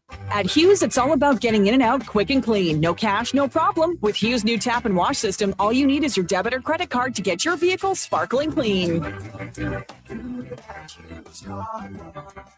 Find us at HughesCarWash.com. Missioner Allen Auctioneering's 3-day Calgary, Edmonton, Winnipeg public unreserved equipment auction is this Friday at 9 a.m. featuring backhoes, dozers, digger derrick, forklifts, man lifts, wheel loaders, skid steers, telehandlers, turf mowers, plus commercial trailers and more. Info at maauctions.com. Are you overwhelmed by debt and getting nonstop calls from creditors? It can feel like there's no escape. Debt doesn't have to be a life sentence. A single call can turn things around. My name is Parveen Middleton. I'm a licensed insolvency trustee at BDO right here in Edmonton. I can help you become debt-free with a solution just for you. Let's put an end to those calls from creditors together. Call 1-833-BDO-TALK or visit bdodebt.ca to discover your debt-free future. Missioner Allen Auctioneering's 3-day Calgary, Edmonton, Winnipeg public unreserved equipment auction is this Friday at 9 a.m. featuring backhoes, dozers, digger derrick, forklifts, man lifts, wheel loaders, skid steers, telehandlers, turf mowers, plus commercial trailers and more. Info at maauctions.com.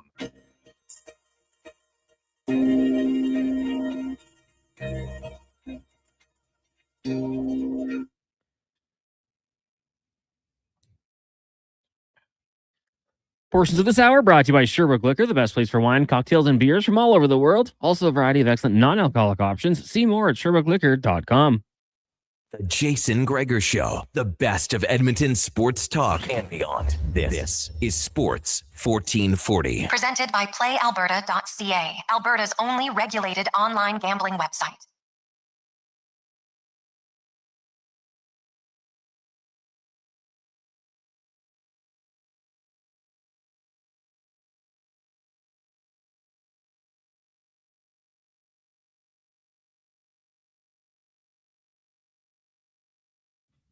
Oilers, a little earlier start for you, Oiler fans. 6:15 puck drop, give or take, tonight against the Dallas Stars. Same tomorrow night in St. Louis against the Blues. Oilers only have 12 forwards and 6 defensemen on the trip because Ty Emberson and Colton Dach are back in Edmonton. Getting evaluated, won't play tonight, won't play tomorrow, unlikely to play on Sunday, and then we'll see how long it's going to be for both of them. Connor Ingram is fine. He's backing up tonight and probably will play tomorrow, but not a guarantee. Maybe we'll see.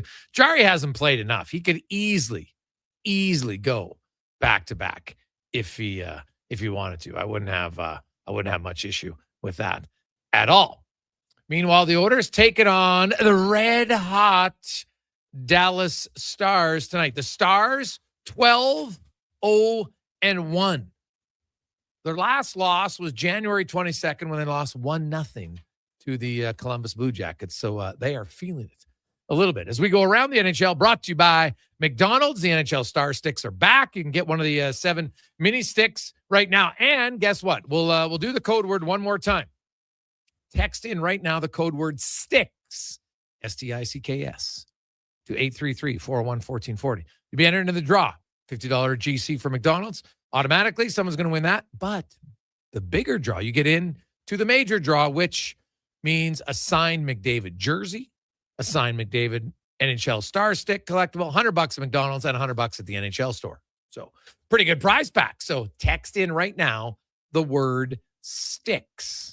STICKS. Good luck. As we go to Dallas, longtime beat reporter, now senior writer for the Dallas Stars, Mike Heika joins us. Mike, welcome back to the show, my man. How you doing? Thanks. I think your McDonald's are a lot different than our McDonald's. we don't get the hockey prizes down here. No, you don't get the hockey prizes. Yeah, they got the little mini sticks, and so yeah, very, very good deal. You do get a lot of wins, though, lately in Dallas, Mike. 12 out of their last 13 games. And when you consider that Rantanen has missed 6 games and Rupe Hintz has missed 7, or it's vice versa, I can't remember which one. But without 2 of your top 4 forwards, it's a pretty impressive run here so far by the Stars. Yeah, it's a really neat little study on what Glenn Gulletson and his coaching staff has done while they've been here. Because before the Olympic break, they were kind of just they were good defensively. They were doing a couple of things a lot better. They were struggling possession wise early in the year. They weren't getting all the analytics in their favor. And then as they headed into the Olympic break, they started to fix those things. But then there was a real concern because they came out of the Christmas break in a real slump. So then they put a lot of work into the quote unquote mini training camp before coming back from the Olympic break. And they've played really good hockey coming out of that. And again, as you said, without Rantanen, without Rupe Hintz, it's been really good team hockey. I believe they're giving up something like 21, 22 shots a game in that range. They were giving up 27 earlier in the year. So they've fixed a lot of things, and they've earned these victories. And that's why I think it's been a really good thing. Against Vegas, probably not their best game, except for Jake Ottinger. He was pretty solid in goal. They get outshot 27-16. They win. The injuries, it's not just those two. Radek Faksa also still out since the Olympics. Tyler Seguin's done for the season. Like, that's 4 of your top 12 forwards that are out. So their depth has taken a little bit of a hit, but I think it's made up for because their top 3 defense can match up against anybody's top 3 defense in the league. And now their third pair might be the biggest third pair in the NHL with Myers and Bishop. Talk a little bit about that new third pair and what do you make of it? I think they're hopeful that it will be the perfect fit for this team. One, because they are rangy, they can use their sticks a lot. They're both pretty physical, so they can use that factor to maybe take some minutes off of Harley, Heiskanen, and Lindell. That would be a great thing for them. But the other interesting part of it is that Myers is a veteran, and so Bishop is still, I think, just 21. I don't think he's turned 22 yet. And so to give him that kind of presence is a good thing. I think he's played with Nils Lundqvist in the past. So Nils is 24, 25. But just to have a big, long guy like Tyler Myers, I think it's going to be helpful in showing Leon Bischel how to play the game the right way, especially in the playoffs. No, that's fair. What about Lundqvist? How's he looked with Harley? He's been good. He's been better. He's an interesting guy. He's a first-round draft pick. They got him for the Rangers a couple of years back. I think he's one that Jim Nill really likes. And he didn't completely fit with Pete DeBoer. And so now with the change of the coaching staffs and everything, and they've lost some good players too, just because of free agency and having to pay the money to their own top players. So he's taking steps forward. I think playing with Thomas is a great thing for Nils. He is the hardest working guy you'll see. He wins all the fitness tests, but he's not the biggest guy. And so it's an interesting place to be. I think, and again, nothing against Nils, but I think everybody thought coming into the trade deadline that the team needed to try and go get a partner for Thomas, and then potentially slide Nils down or use one of their other veteran depth defensemen. He's a wild card a bit. I think a lot is going to depend on what he does in the playoffs.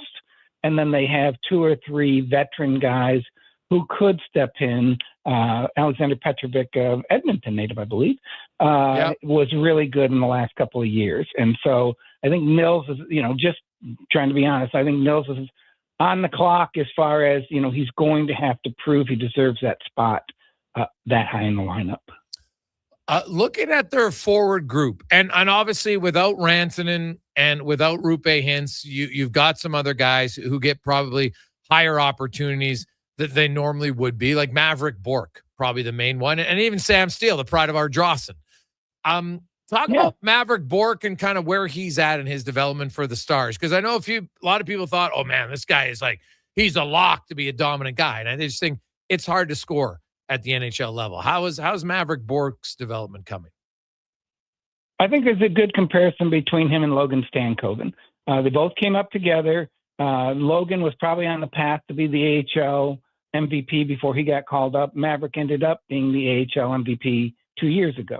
And that's high cotton. I mean, to be the MVP in any league is pretty good. And then when you become the MVP in the American Hockey League, that's pretty good performance.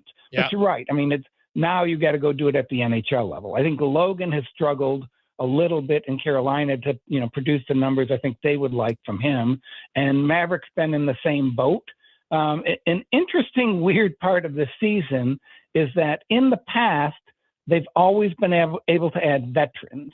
And so this year, as they went into the off season and looking at the salary cap to 1, sign Rantanen, and 2, try and get an extension for Jason Robertson, they have not been able to do that. And so, they lost Mason Marchment, they lost Granlund, and they lost Dodonov. And those are 3 20-goal scorers from last year. And so then there is an opening now for someone to step in. I think Maverick was the number one guy to get the minutes that were going to be offered.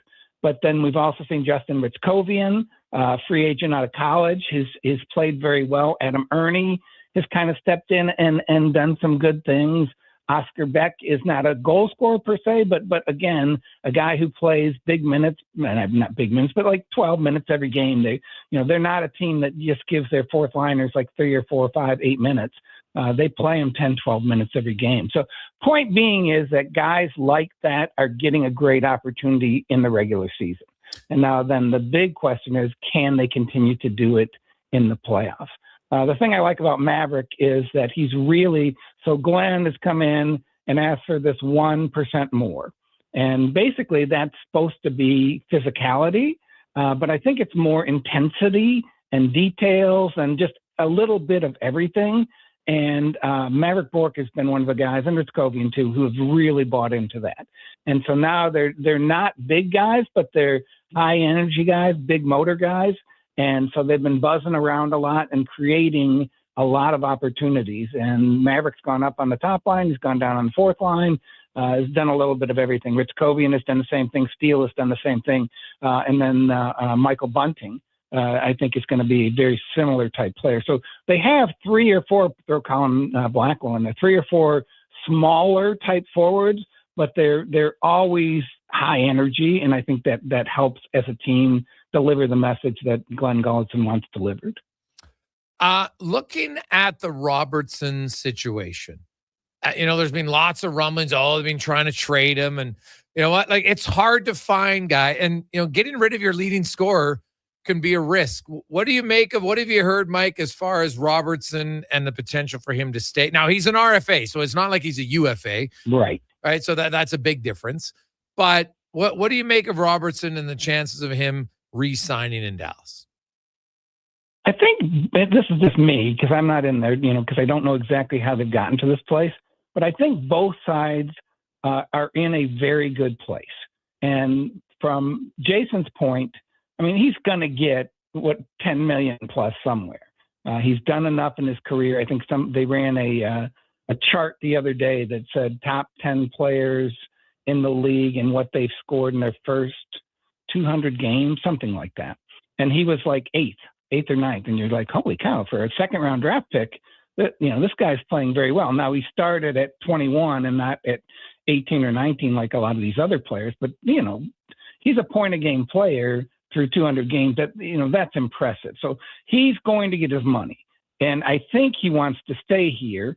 So then I think he's playing this all right. The reason I think that Jim Nill is playing this perfectly is that he is an RFA. And so if they had to make a decision where they can't get him under contract, then, they could trade him next year in the summer and say, get whatever they wanted to get. I don't know if that's 2 first-round draft picks or your good prospects or whatever, but Jason Robertson has value if he's get put out on the trade market. And then on the flip side, if Jason Robertson wants Mikko Rantanen money, $12 million, then you can say to him, well, Mikko Rantanen is one of the best playoff scorers in the history of the playoffs.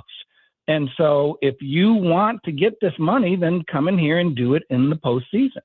And that carrot's dangling out there for Jason Robertson at, hey, go ahead, lead us to the Stanley Cup and you'll get whatever you want. And they'll find a way to keep him. So I think both sides want to be here. I think both sides are playing it the right way.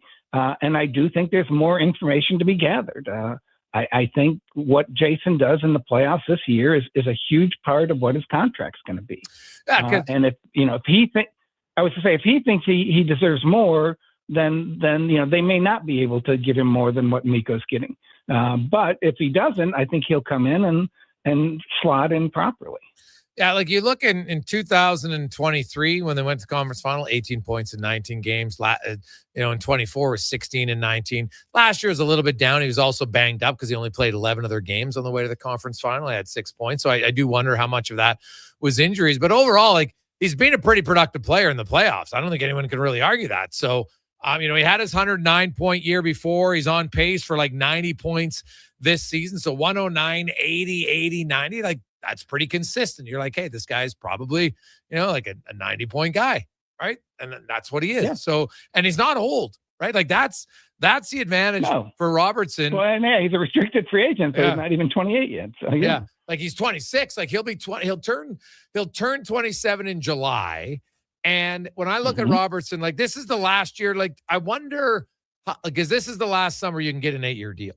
So I do wonder, like that's an extra advantage for Dallas to say, hey, we could offer you 8, that no one else can do that, right? And no one else can ever do that. So that's obviously probably part of the negotiation to see where it goes. And you watch them every night. Like, how big of a loss would it be if they lost Robertson?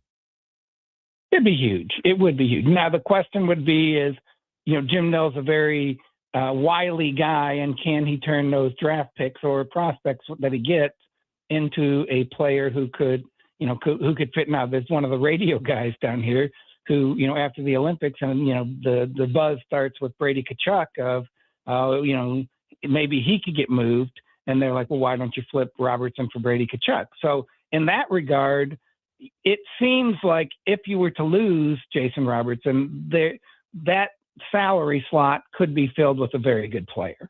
So it's not the end of the world. I think, Dallas wants to keep him. I think he wants to stay here. But if they can't work it out, I do think they could, find a viable replacement for him. Yeah. Mike, great stuff as always, buddy. We appreciate it. Have yourself a lovely day. Enjoy the game tonight, and we'll talk to you again soon. All right, thanks. Hopefully we'll see you in the conference finals again. Yeah, well, hey, 3 times a charm, eh? Well, there you go. That is Mike Heika from Dallas. As the Stars hosting the Oilers. Stars 12-0-1 in their last 13 games. The Oilers looking for their second 3-game winning streak of the season. That is that's not great in Game 65 when you think about it. That it's taken them that long to win 3 in a row. But hey, because if you compare it. Just a quick comparison to the other teams in the Western Conference. So the Oilers have had 1 winning streak of 3 games. The Dallas Stars have won 3, 3, 5, 4, 4, 3, and 10. So, yeah. Like that's a big, like the only team that has 1 3-game winning streak other than the Oilers is the Blues, and they've won 4 in a row. So the Oilers could get their second tonight. Chicago's had 2. The Kings have had 2. Nashville's had 2. Vancouver. Like, God, the Vancouver freaking Canucks have had more 3-game winning streaks than the Edmonton Oilers. Come on now. So we'll see if the Oilers can get on a run. Like, this would be a huge one. You win tonight against Dallas. I just think it sends a message. Hey, boys, look, we can compete with the big dogs. Because internally, I know they believe it. But it's always nice when you show it after believing it. We'll come back. Jason Gregor, Connor Halley, Sports 1440, sports1440.ca. We'll get to hear more from Ekholm. We got Tater Speck, 5 questions and more. It's a Gregor Show presented by PlayAlberta.ca. Hey, Edmonton, did you know a local Play Alberta winner scored over $500,000 on mega jackpots Ocean Bells? Think about the season tickets you could lock down with that kind of cash. From major casino winners every hour to jackpots worth millions and hundreds of popular games to money that stays in the province, there's never been a better time to sign up for Play Alberta. Download the app today to get started with casino, sports, and lottery all in one app. Must be 18 plus to play. When you gamble, use your game sense. Booster Juice is going crazy for hazelnuts. No, not crazy. Nuts. Booster Juice is going bananas for And smoothies, but that's not the point. Banana juice is booster for hazelnuts. What? Just stop. Booster Juice is going nuts for hazelnut. Introducing the Nutty Monkey Smoothie, Holy Hazelnut Acai Bowl, and Nutty Booster Ball, all made with rich, creamy hazelnut spread. Try them today, only at Booster Juice. Canadian-born, blending since 1999. And now Action Electrical's testing team is on defense duty. They're the guardians of safety and compliance, a critical part of any lineup. Precisely. They perform rigorous safety and code compliance testing for commercial operations. Think of them as the referees, ensuring everything is up to standard before disaster strikes. Their preventative plays are legendary, spotting faults early. Hire the Action Electrical team to bring home a win for your project. Visit actionelectrical.net. For the first time in 66 years, Golden Bears and Pandas hockey are on the move. During the 2026-27 Canada West season, 2 of the most successful hockey programs in U Sports history will call Silent Ice Center in Nisku their temporary home. The Golden Bears and Pandas are excited to connect with the South Edmonton community and welcome new fans to experience the tradition and excitement of U of A hockey. Same tradition, new temporary home. Golden Bears and Pandas hockey at Silent Ice Center for the 26-27 season. Got a car you're ready to part with? Find out what it's worth, fast, easy, and totally free at Go Auto. We're talking top dollar trade-ins, whether it's a little worn or still rocking that new car smell. Just a few clicks, and boom, you've got your value. Text value to 780-777-7777 to start. That's value to 780 all sevens. Why guess what it's worth? Let Go Auto show you the money. Expand your brand with Fusion Promo Marketing. Fusion is your trusted partner for all things branded merch and apparel. Thousands of products perfect for businesses, sports teams, and corporate events. Fusion with a Z. Promomarketing.ca. Who's that working on the underground utilities over there? All Star Construction, that's who. What about the street lighting? Yep, All Star Construction. And directional drilling, hydrovacking, neighborhood renewal, and telecommunication work? Yep. Yup, and yup. Since 2009, All Star Construction has been doing all that and more, shaping and building Edmonton communities for land developers all around Edmonton. That's what All Star Construction is all about. Whether you're a craft beer connoisseur or more of a wine aficionado, there's always something new to discover at Sherbrooke Liquor, a unique, family-owned, independent liquor store. The selection? Incredible. The non-alcohol section is also very impressive. Sherbrooke Liquor, expert, knowledgeable staff with a passion for unique finds. More than just a liquor store, we're a community. Alberta's best, the one and only Sherbrooke Liquor. Wine, spirits, and oodles of beer. Visit SherbrookeLiquor.com. Hey, sports fans, we've got a clear choice for you. At Crystal Glass, we provide customers with the perfect glass for any job. From home to auto and even commercial, installation or repairs, we're your team. Call 310-GLASS or visit crystalglass.ca. Crystal Glass. Sleep is for the off-season. What off-season? Sports 1440 is live, loud, and locked 24/7. Oilers, Elks, Riverhawks, Stingers, Oil Kings. We've got your best. Edmonton's home for sports is Sports 1440.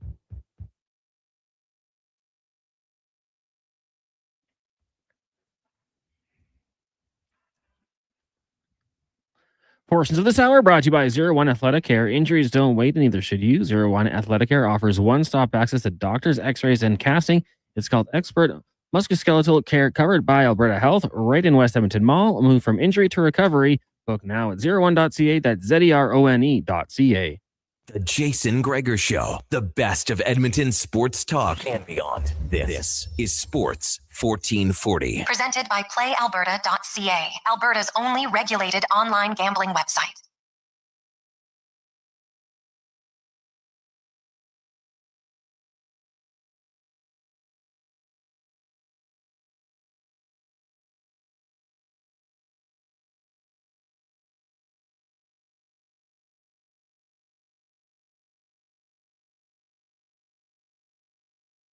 Ooh, it is Thursday. How are you doing? God, you know what? Woke up today. I looked outside. I didn't realize it was going to be this chilly today. Wore my Euro pants, which are very thin. A little chilly outside today, not going to lie. But, God, they're comfortable. So I was trying to will the warm weather, but not there. So a little brisk. So hopefully it's coming. Looks like this weekend's going to get a little bit warmer. So eventually. I know it's March, and we're still going to have a few cold days. Wasn't terrible, but it just looked warmer. It's deceiving today. Hope you're having an awesome Thursday. Oilers in Dallas tonight. I always love the early starts, not going to lie. 6:15 puck drop tonight. Gives you lots of time, hopefully, to get home. Now, maybe some of you, your kids are still playing some playoff hockey, which is always great. Who doesn't love playoffs? Hey, I can tell you, your kids' playoff hockey is always way more exciting than NHL hockey. Guaranteed. So enjoy that if you're in it tonight. The Edmonton Oilers are hoping to get in the win column for a third consecutive game, which would only be the second time all season they have done that, which is pretty remarkable when you think about it. The Vancouver freaking Canucks have had more 3-game winning streaks than the Edmonton Oilers, which tells you, hey, it's a 3-game winning streak. It doesn't guarantee a success at all, but it is it's something interesting. Now, the other thing is, if you look at the Winnipeg Jets, the Jets won 9 of their first 12 games this year. And look where they at. So how you start is nice, but how you finish is more important for sure. And speaking of finishing, can the Detroit Red Wings finish the season now? They've got 17 games left. They got 79 points. They got the first wild card spot. Boston's 1 point behind them with the game in hand. Columbus, 3 points behind them with the game in hand. And now the Red Wings lose their captain Larkin and Andrew Kopp for at least 2 weeks. The Red Wings had only won 4 of their last 10. Stop me if you heard it before. The Red Wings have a March swoon. It's been in their DNA for a few years. Now this year, though, unlike last year, they added the deadline. They got in Justin Falk, and people were excited. But man, the Larkin Kopp injuries could not come at a worse time. Could not come at a worse time for the Detroit Red Wings. Now, let's get to the stats of the day brought to you by All Star Construction. Founded in 2009. They are the experts in underground gas. You're looking for street lights, power. They do it all at All Star Construction. And they're huge fans of the Oilers. Here's some stats for you to chew on for today. If you have Boston Bruins, now they can't win on the road, but they're looking for their 14th consecutive home win tonight. And they are taking on the San Jose Sharks. And why did I mention that one, Oilers fans? Well, because if you look at the standings and you're the Edmonton Oilers, now the Oilers have it's funny, 2-game winning streak, and all of a sudden you get a little bit of a reprieve. The Oilers now have moved 5 points up on LA, and they're still 6 up on the Sharks, but the Sharks have 3 games in hand. Now, the Sharks have a lot of games in a short period of time. Having 3 games in hand late in the year isn't necessarily the best thing because you're playing a lot of back-to-backs. You're playing 3 and 4 nights way more often. But the Sharks do have 3 games in hand. So, an Oilers win combined with the Boston win, that would be ideal for the Edmonton Oilers. And keep that in mind at playalberta.ca. The Bruins, looking for their 14th consecutive home win. Also tonight, Connor McDavid looks for his 20th consecutive point on the road. Not bad. Only guys in the last 40 years to have a 20-game road scoring streak. Gretzky, twice, 29 and 22. Patty LaFontaine, a 22-gamer. And Mario Lemieux. Nobody has done it since 1990 to get to 20 games. Patrick Kane had 19 a few years ago, but no one's got to 20 since 1990. McDavid will look to do that tonight. Also, tonight, Nikita Kucherov. He is 2 points shy of 1,100 points in his career. Now, whether he makes it tonight or the next game, he's going to become the 4th quickest European player to 1,100 points. Jaromir Jagr did it in 8:25. Jari Kurri, 8:24. And the quickest, Peter Stastny, 793 games. Kucherov tonight is game 863.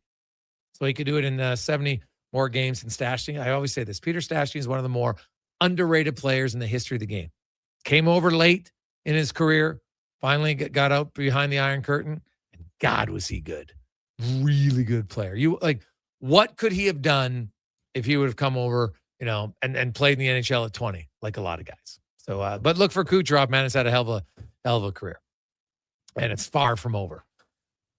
I mentioned earlier, but remind you again, Mr. Bouchard looking for his 9th consecutive game with an assist, not just a point, but an assist, which is, hey, that's good, man. Paul Coffey's the only defenseman to do that. So, Paul, you look at Bouchard. Bouchard has a chance to get to 90 points this season, off to a very good start. Now, Paul Coffey had a point streak of 28 games. That's the longest point streak. Bouchard does own the second longest point streak at 13. He's currently at 8. He moves up. Now here's a real fun one for Oilers fans. Evan Bouchard, Paul Coffey are the only 2 defensemen. Well, actually, there's 3. There's 3 defensemen who have had a point streak of 9 games or more. Now, Bouchard's on an 8-game assist streak right now, which, of course, is a point streak. But do you know the other defenseman, Connor Halley? I'm going to give you 5 guesses, Connor Halley, and our audience. 5 guesses, a defenseman who has had a point streak of 9 games or more. Coffey did it like 10 times. Bouchard's done it once. And this guy did it once. Do you know who it is? I'm going to give you 5 guesses. Let's go rapid fire, Connor. Bobby Orr. Oiler defenseman. Oh, Oiler defenseman. Oh, okay. my God. That's Eric are Brewer. You listening? No, not Eric Brewer. Let's go Sekera. The shin pad assassin. No. Okay. Deep here. Jeff Norton. Oh, no. I will say this guy had 6 goals in the 9-game stretch that he did it. Oscar Klefbom. Ooh. Negative. Oh, man. Throw just a random one out there that Igor Kravchuk. Igor Kravchuk. Nope. Tyson Berry had an 8-gamer. No, he didn't do 9, though. Al Hamilton had an 8-gamer. This gentleman we had on the show, he actually was on our station last week. We've had it not on our show, but he was on our station last week. One of the toughest guys in Oilers history. Marty freaking McSorley. Had a point streak of 9 games as a D-man, which included 6 goals. So there you have it. That is one of the greatest random stats of all time. Point streaks of 9 games by defensemen. Paul Coffey, he had a 28-gamer. And then he's had 11, 4 times, 10 twice, and 9 3 times. Evan Bouchard's had a 13-gamer. He's currently on an 8-gamer, which is all assists, by the way. Well, he's had goals in some of them, but he's had assists in 8 straight games. And then Marty McSorley. I love it. Next time we talk to Marty, I'm going to have to bring that up. Hey, Marty, do you know the other Oilers defenseman who had a 9-game point streak? Hey, Greggs, how about Jason Strudwick? Well, I'm not even saying this as a joke, but in a season, how many times did Struddy have 9 points? How about once in his career? He had 9 points. His career high as an Oiler. So he showed up the best in Edmonton. 2 goals, 9 assists in 2009. So they weren't in consecutive games, though? No. Could you imagine, though? Wouldn't that be awesome? Imagine that. You score 9 points in the year. It's all in 9 games in a row. And then you're in the record book. Because you think about it. Like, you can say Marty McSorley, Bouchard will tie him at 9. He would need 5 other occasions before he drops out of the record book for the top. So in the top, what is that, 15? So I like it. Good for Marty. Guy was never, and we had a lot of guesses. We had lots of Nienemas and lots of Huddies. Charlie Huddy would have been a good guess. Kevin Lowe would have been a good guess, but no. It was none other than Marty McSorley. Now, speaking of Oiler records, if you looked at, did you know Evan Bouchard, and he's going to be the second highest scoring defenseman in Oilers history, no question. And he might, depending on how long he signs, could end up catching Paul Coffey. But Bouchard's at 313 points right now. He is 8 points back of Darnell Nurse, so he'll pass him eventually. They're both playing, I know, but he's still going to pass him. But on the goal scoring list, Connor Halley, Mr. Bouchard is 1 back of Kevin Lowe. His next goal will tie Kevin Lowe. If he gets 2, he'll be at 75 in his career, 20 this season. That'll move him into 4th. Next year, he'll pass Charlie Huddy. He's currently 15 behind Darnell Nurse. And I would guess he would have a decent chance to maybe pass him, not next year, but the year after. Right? He's not going to gain, I wouldn't think he'd gain 15 goals in 1 year. Although this year he has 18 already. And Nurse, well, he's 11 up on him. So, yeah, probably he could pass him next season. And that's when he'll be the second all-time goal scoring leader amongst Oilers defensemen. But Bouchard's season, I talked about it earlier. And we got a lot of text. Hey, Gregor, why aren't more people talking about Bouchard as the Norris? Well, first of all, we've mentioned it. Like, I'm not going to mention it every segment. I'm not going to mention it every day. But yes, Evan Bouchard is a legitimate candidate for the Norris Trophy. You can't argue it. And if your argument is, yeah, but Bouchard makes some defensive mistakes. Yes, I promote you Exhibit A. Did you see Ryan Nugent-Hopkins' second goal against Colorado? Do you think Cale Makar never makes any defensive errors? Because I'm telling you, if Bouchard would have made that play, some Oiler fans would have been freaking out. It happens, right? The best players are on the ice the most. They're going to make mistakes. But Evan Bouchard is 9 points ahead of Cale Makar right now. And really, if you dig deeper, since November 1st, that's when Bouchard has been on an absolute heater. He had a tough December, which lots of teams do after you lose the cup. But since November 1st, he has outscored Makar by 19 points. He has 19 more points in 53 games. That's a pretty big gap. He's plus 26 in that time. Makar's plus 19. All right, even strength goals. Bouchard has 11. Makar has 12. Even strength points, Bouchard has 42, Makar has 13. Shots on goal, Makar has 132, Bouchard has 147. Time on ice, Makar, 25 minutes, Bouchard, 24:53. They're basically playing the same amount of minutes. Penalty minutes, Bouchard, 18, Makar, 16. He had a slow October. Makar had an unreal October. And, but since then, Bouchard's really dominated. And on the season, Bouchard is now, quite a ways ahead of him in scoring amongst defensemen. Because it's not like Cale Makar is like a lockdown defensive defenseman. Let's not kid ourselves here. Okay? And like if Bouchard ends up 10, 15 points ahead of Makar, I don't think anybody can argue that he doesn't deserve to be. I think it's Werenski that's the toughest competition for that. Werenski's playing 26 and a half minutes on a team. Like, hey, I'm not foolish here. Makar has McKinnon. Bouchard has Draisaitl McDavid. That helps them. There's no debate. You can't argue that. Right? You can't do it. Who's the top offensive player in Columbus? It's not close to Kip Kaprizov. It's not close to McKinnon. It's not close to McDavid or Draisaitl. I like Kirill Marchenko. He's really good, but he's a 56-point player. Right? McDavid has almost twice as many points. That's why, to me, Werenski is going to be his biggest challenge. Lane Hudson's had a really good year, too. Mo Sider's had a really good season. But Werenski, his year, it's going to be tough for Bouchard to beat him. Bouchard, I think, is going to be a finalist. I really do. But that is something you can't overlook.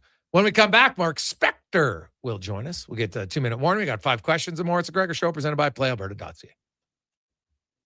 Let's get to the Con Man and a Sports 1440 update brought to you by Fountain Tire. Tires, wheels, oil changes, vehicle repair, all in one stop. FountainTire.com. Find a location near you. FountainTire.com. This is the Sports 1440 update. It's game day. Oilers Stars down in Dallas. Puck drop just after 6-hour pregame coverage with Andrew Walker, Donovan Paulson, Landon Ferraro. Gets going at 5 right here on Sports 1440. 13 other games around the NHL tonight, including the Bruins and the Sharks. Maple Leafs host the Ducks. Panthers hosting the Jackets. Flames in Jersey. Hurricanes get the Blues. Got the Devils. The Rangers and the Jets. Mammoth, Blackhawks, Preds, and Canucks. And the Kraken taking on the Avalanche in the association. Heat host the Bucks. The Nets taking on the Hawks. Magic host the Wizards. Nuggets in San Antonio, and the Thunder taking on the Boston Celtics. Round 1 of the Players' Championship. Right now, Maverick McNeely and Lee Hodges tied atop the leaderboard at 5 under par when it comes to Canadian. Corey Connors dash 2 through 12. Mackenzie Hughes, Taylor Prentice both 2 over par, and Nick Taylor is +3. And down at Indian Wells, Canada's Victoria Mboka was eliminated from the BNP Paribas Open on Thursday following a 7-6, 6-4 quarterfinal loss to world number 1, Arina Sabalenka. Coming up in hour 3 of the Jason Gregor Show, we'll be joined by Mark Spector of Rogers Sportsnet, Ask 5 Questions, and hear Cam Tate's latest 2-minute warning. I'm Connor Halley. This has been a Sports 1440 update. Sports 1440, the Stingray radio station. CKJR broadcasts from West Edmonton Mall and Wetaskiwin. Download the free Stingray music app and listen wherever you go.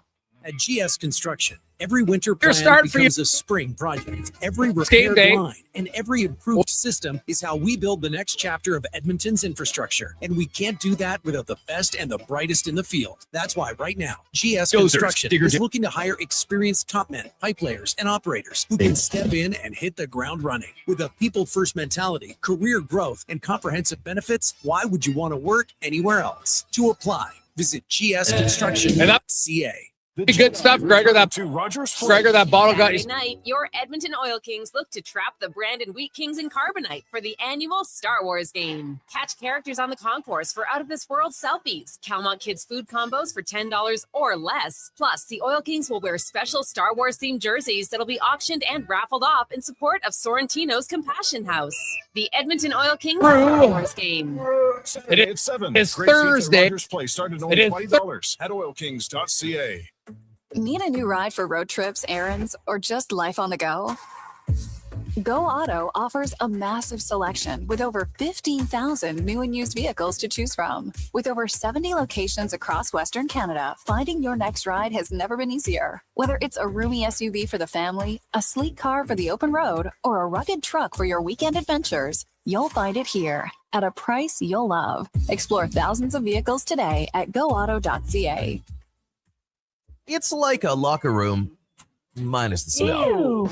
Kevin Carius brings the banter, the buzz, and the bold sports talk. Weekday mornings from 7 to 11 on Sports 1440, Edmonton's home for sports.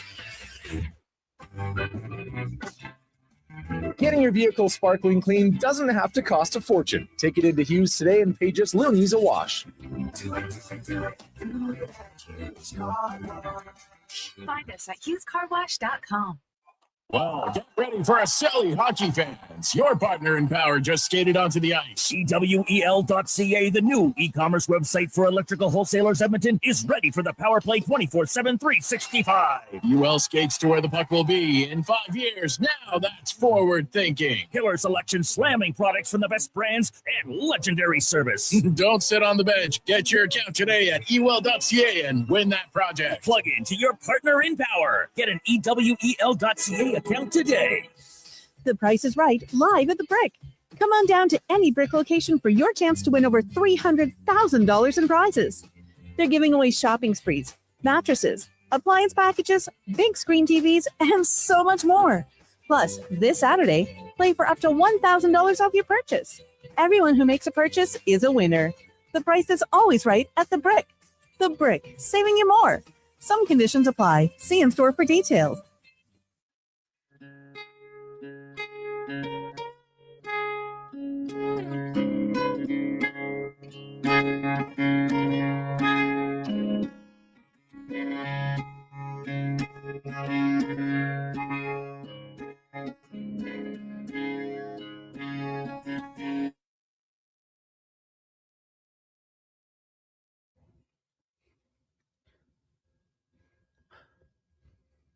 Portions of this hour brought to you by Ewell, helping you finish your electrical project is their goal, from pot lights to electrical panels. The gear you need is at ewell.ca or in person at one of their Edmonton area locations. Ewell.ca, your partners in power. This is Sports 1440, where Edmonton talks sports. On YouTube, Facebook, and X. Here's Jason Gregor. Brought to you by playalberta.ca.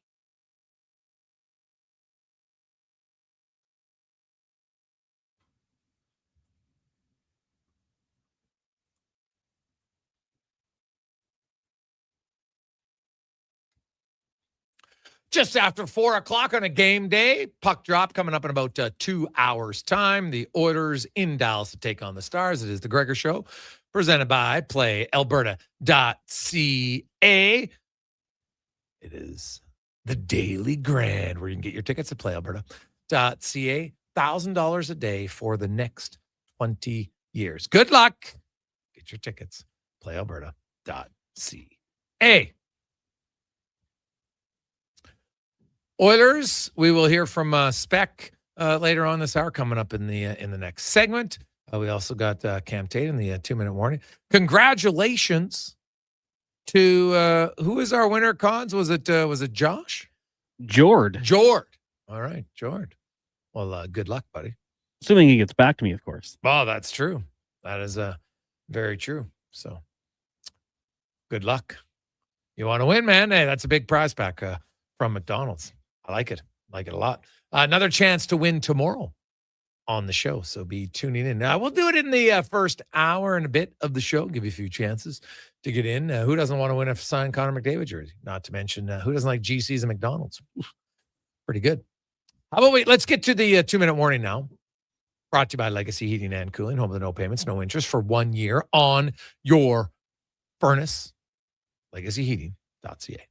Cam Tate, longtime journalist in town. Cam, of course, born with cerebral palsy. Cam's been in a wheelchair. Hasn't let him slow him down. He's a great example of dealing with adversity, overcoming adversity. He's become a great writer. He's always wanted to be on radio. And now, through the wonders of technology, Cam's words come to life in the 2-minute warning. Part 7 of a 10-part series on the Paralympics. Now, this is very interesting, Gregor. Very interesting. See, I'm a computer-generated voice. Cam, he has the cerebral palsy. So the big question of the day, who can pronounce the last name of the Edmonton native who is on the Canadian Para Ice, don't forget the ice over there, Mr. Bartender, ice hockey team? His first name? Easy. Mika. Now the last name. Here I go. Say a prayer, Declan. Kovacevic. Let's try again. Kovacevic. Hockey Canada's Brandon Crow caught up with the teammate they call Covey, and so will we. Thursday in Milan, Italy. Dad's name and where did he play hockey? His name's Marian Kovacevic, and he's still Marian, and then Kovacevich. Okay, and where did he play? So he still plays at over 55 league in Edmonton. Just I can't remember the name of it right now. But it's just like an over 55 league in Edmonton. He still like goes a couple times a week here and there. He didn't play any high level hockey anywhere, but he just kind of played the whole way up. And I'm not too sure of all the different areas he played, but he's been playing his whole life. So there's some fundamental differences between, say, wheelchair basketball versus Paralympic hockey. For yourself, you chose the hockey route. Could have went the basketball route. Talk us through that. Yeah, just like early on, I didn't really know sledge hockey or para ice hockey now was even available until my dad found it at a local rink. And then I went to just go try it out. And then once I tried it, I loved it because I'd always loved hockey before even playing, but I just never knew it was an option because it was still pretty new at the time.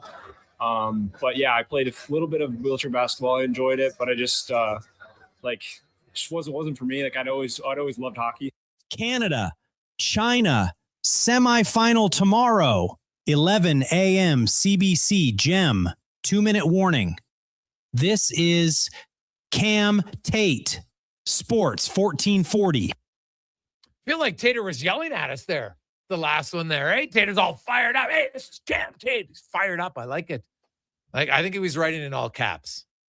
Hey, Cons? I think he was writing in all caps there. Might have been why. So it's good though. He's fired up about the Paralympic Games. Why not, man? Canada's hockey team's looking good. Looking good now. Hopefully they can finish it off. It's always exciting. I like it. Hey, guys, any reason why there isn't more talk about the Norse? Well, I'll just ask this question to Oilers fans. Are you seeing lots of talk everywhere about the Hart?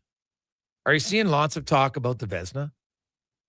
Like, it's not just like, how much talk should there be? I can tell you, as a voter, I'm not talking about my votes all the time. I can't even tell you who I vote for until after the votes are public. Right? So when I hear someone say, well, where's all the Norse talk? What do you mean? Where should it be? I think, do you have to have an update every day? We've said it numerous times. I've said it for over a month. Bouchard will be in the conversation for it. No question. And if you go and you look at playalberta.ca and you look at other places, who has like the third best odds to win the Norse? It's Evan Bouchard. So yes, people are noticing it. Like they're not going to fawn over Evan Bouchard every day, right? Because you're an Oilers fan. It's just not going to. But I wouldn't worry about it.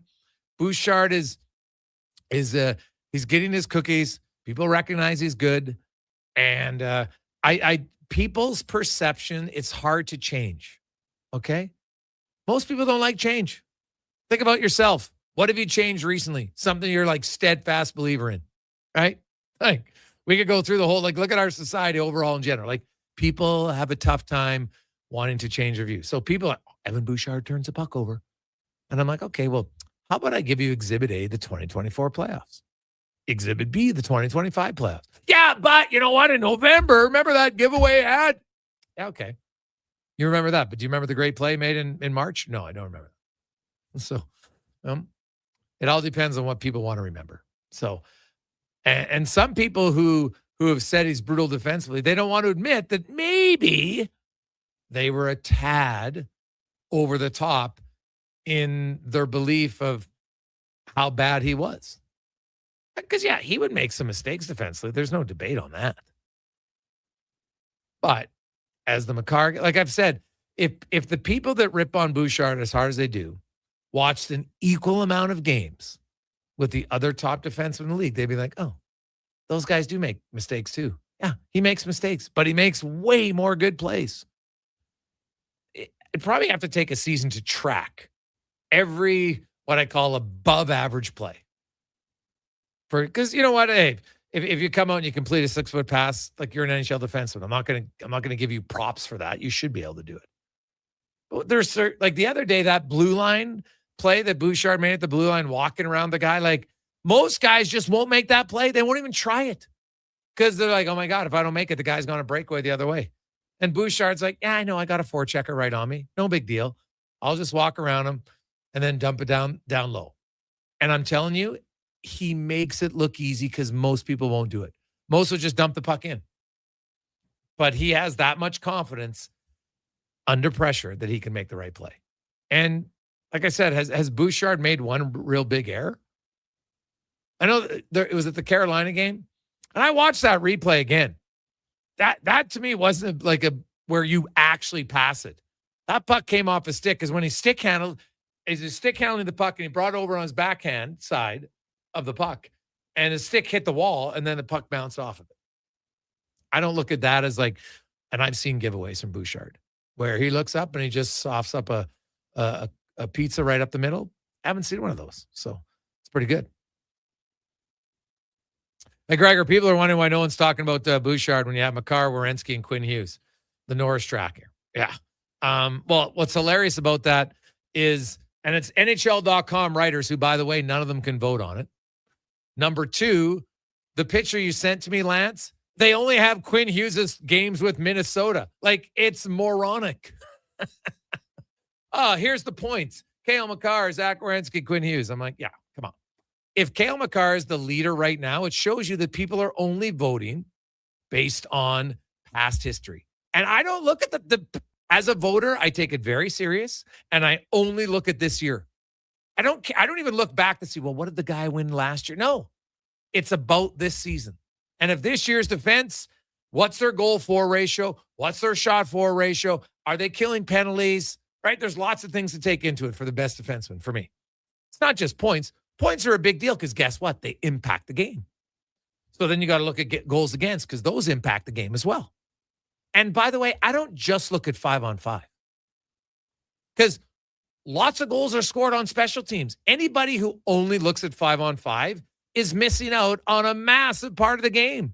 Like, to me, it's ridiculous to look at it and say, oh, you know what? I'm only going to count 5-on-5. That matters the most. No, it doesn't. It doesn't matter the most. That's actually very narrow-minded. Like, if you score a power play goal, does that impact the game less? No. It impacts the exact same as if you score a goal 5-on-5 or shorthanded. They're all worth one. Now, a shorthanded goal is harder to score. I would agree, but it's not more important per se. It might give you a bigger jump, but now we're getting into guessing games a little bit. But you look at it, like, look at Colorado. So Colorado has 175 goals 5-on-5. And they have 238 goals overall. So are we just supposed to ignore the what is that? 63 goals that aren't scored 5-on-5? Doesn't make sense to me. Right? You got to include everything. Everything in your goals matters for me. So, like the Oilers have, they've scored 35 fewer 5-on-5 goals than Colorado, but they've only scored 7 fewer goals than Colorado. So it's the whole game that matters to me. And just like it is for goals against. Right? If you're a guy who's on the penalty kill and your team's getting lit up on the penalty kill, well, then maybe you're not doing something right on the penalty kill. So to me, I like to include all of it when I look at it. When I see someone who only includes 5-on-5, I'm like, but you're missing out on pretty significant part because there's more goals per 60 on special teams, for and against, than there is 5-on-5. It's not even close. Actually, like, not even close. Like, look at the time on ice for power plays and then look at the time on ice for 5-on-5. And someone wants to tell me what 5-on-5 is more important. Well, actually, it isn't. And just because you're good on the power play, I don't use that as a negative. Like I'd always the Oilers score a lot in the power play. Yeah, it scares the bejesus out of the opposition, especially now where the Oilers like running at like a 50%, might actually be 47.8 here in their last 10 games. So the other team now, they might not check you as aggressively because they're worried about taking penalties. So that can help you by getting a little extra time and space. So yeah, of course it matters. 100%. We'll take a break. We'll come back. Mark Spector joins us, and we got 5 questions. It's the Gregor Show presented by PlayAlberta.ca. You got a go-to coffee spot, a trusted barber, even a lucky game day jersey. But when it's about looking your absolute best, there's only one name you need. Mr. Dirk. Family run since 1939, we're experts in crafting impeccable tailor-made suits and offering a wide variety of everyday styles. Pair that with personalized one-on-one fittings and the convenience of on-site tailoring. Mr. Dirk elevates your style game. Visit our Edmonton store or explore MrDirk.com. Score big on style with Mr. Dirk. Booster Juice is going crazy for hazelnuts. No, not crazy. Nuts. Booster Juice is going bananas for hazelnuts. I mean, there are bananas in smoothies, but that's not the point. Banana juice is booster for hazelnuts. What? Just stop. Booster Juice is going nuts for hazelnut. Introducing the Nutty Monkey Smoothie, Holy Hazelnut Acai Bowl, and Nutty Booster Ball, all made with rich, creamy hazelnut spread. Try them today, only at Booster Juice. Canadian born, blending since 1999. Excavators, loaders, lifts, compaction equipment, and more. Find the XCMG construction equipment you need. Available for rental or sale at Japa Machinery Group. Japa, helping build Alberta from the ground up for 50 years. Visit japamachinery.com. The job isn't done until the last load is hauled, and having a semi-trailer out of commission is not an option. Whether replacing or adding to your convoy, Edmonton Trailer has a huge inventory of new and used semi-trailers, trusted by the gravel, logging, oil field, fluids, and freight industries. Find a trailer right for you online or at one of their 3 locations. For sales, service, parts, rental, and finance, when you're in it for the long haul, Edmonton Trailer. Great news for your weekend project. CFI, that's Custom Floors Inc., is now open 6 days a week with Saturday hours from 10 till 2. Get top quality Canadian products from Beaulieu with the convenience you need. For your free estimate, visit CFI at customfloorsinc.ca. Welcome to Silent Ice Center, the region's newest hockey and event center in Nisku.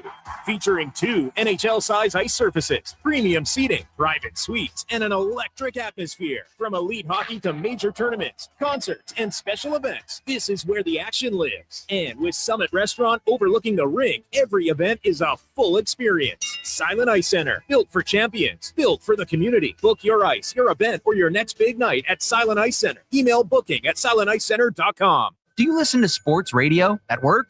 Like right now? Well, do you? Who, me? No way. I swear. Okay, friend, we won't tell. Tens of thousands of sports fans listen to Sports 1440 each and every day. On the radio, on the listening apps, on YouTube, and on social media. If you listen to Sports 1440 at work, well, maybe it's time to advertise on Sports 1440 at work. Grow your business. Get your name out there. Shoot our ad team an email. Gregor at sports1440.ca. Let's get to work for you. Mr. Rooter kinda speaks French. Je m'appelle Monsieur Rooter. Je suis plombier. Très bien, Mr. Rooter. Your name is Mr. Rooter, and you are in fact a plombier, a plumber. You are an excellent student. Au contraire, mon frère, je suis un excellent étudiant. Also, I'm not here for a French lesson. I'm here because someone clogged up the toilets. Ah, oui, right this way. For a plumber who speaks your language, call Mr. Rooter.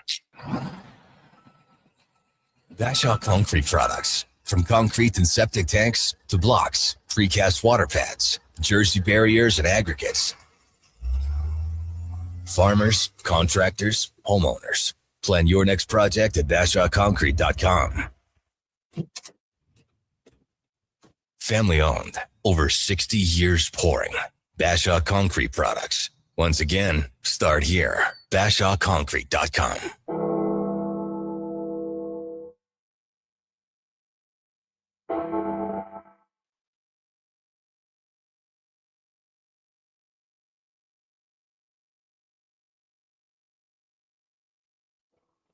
Portions of this hour brought to you by Elks Nation. Check out elksnation.ca. Articles, podcasts, and more breaking down the green and gold. The most in-depth EE football coverage, elksnation.ca. This is Sports 1440, where Edmonton talks sports. On YouTube, Facebook, and X. Here's Jason Gregor. Brought to you by PlayAlberta.ca.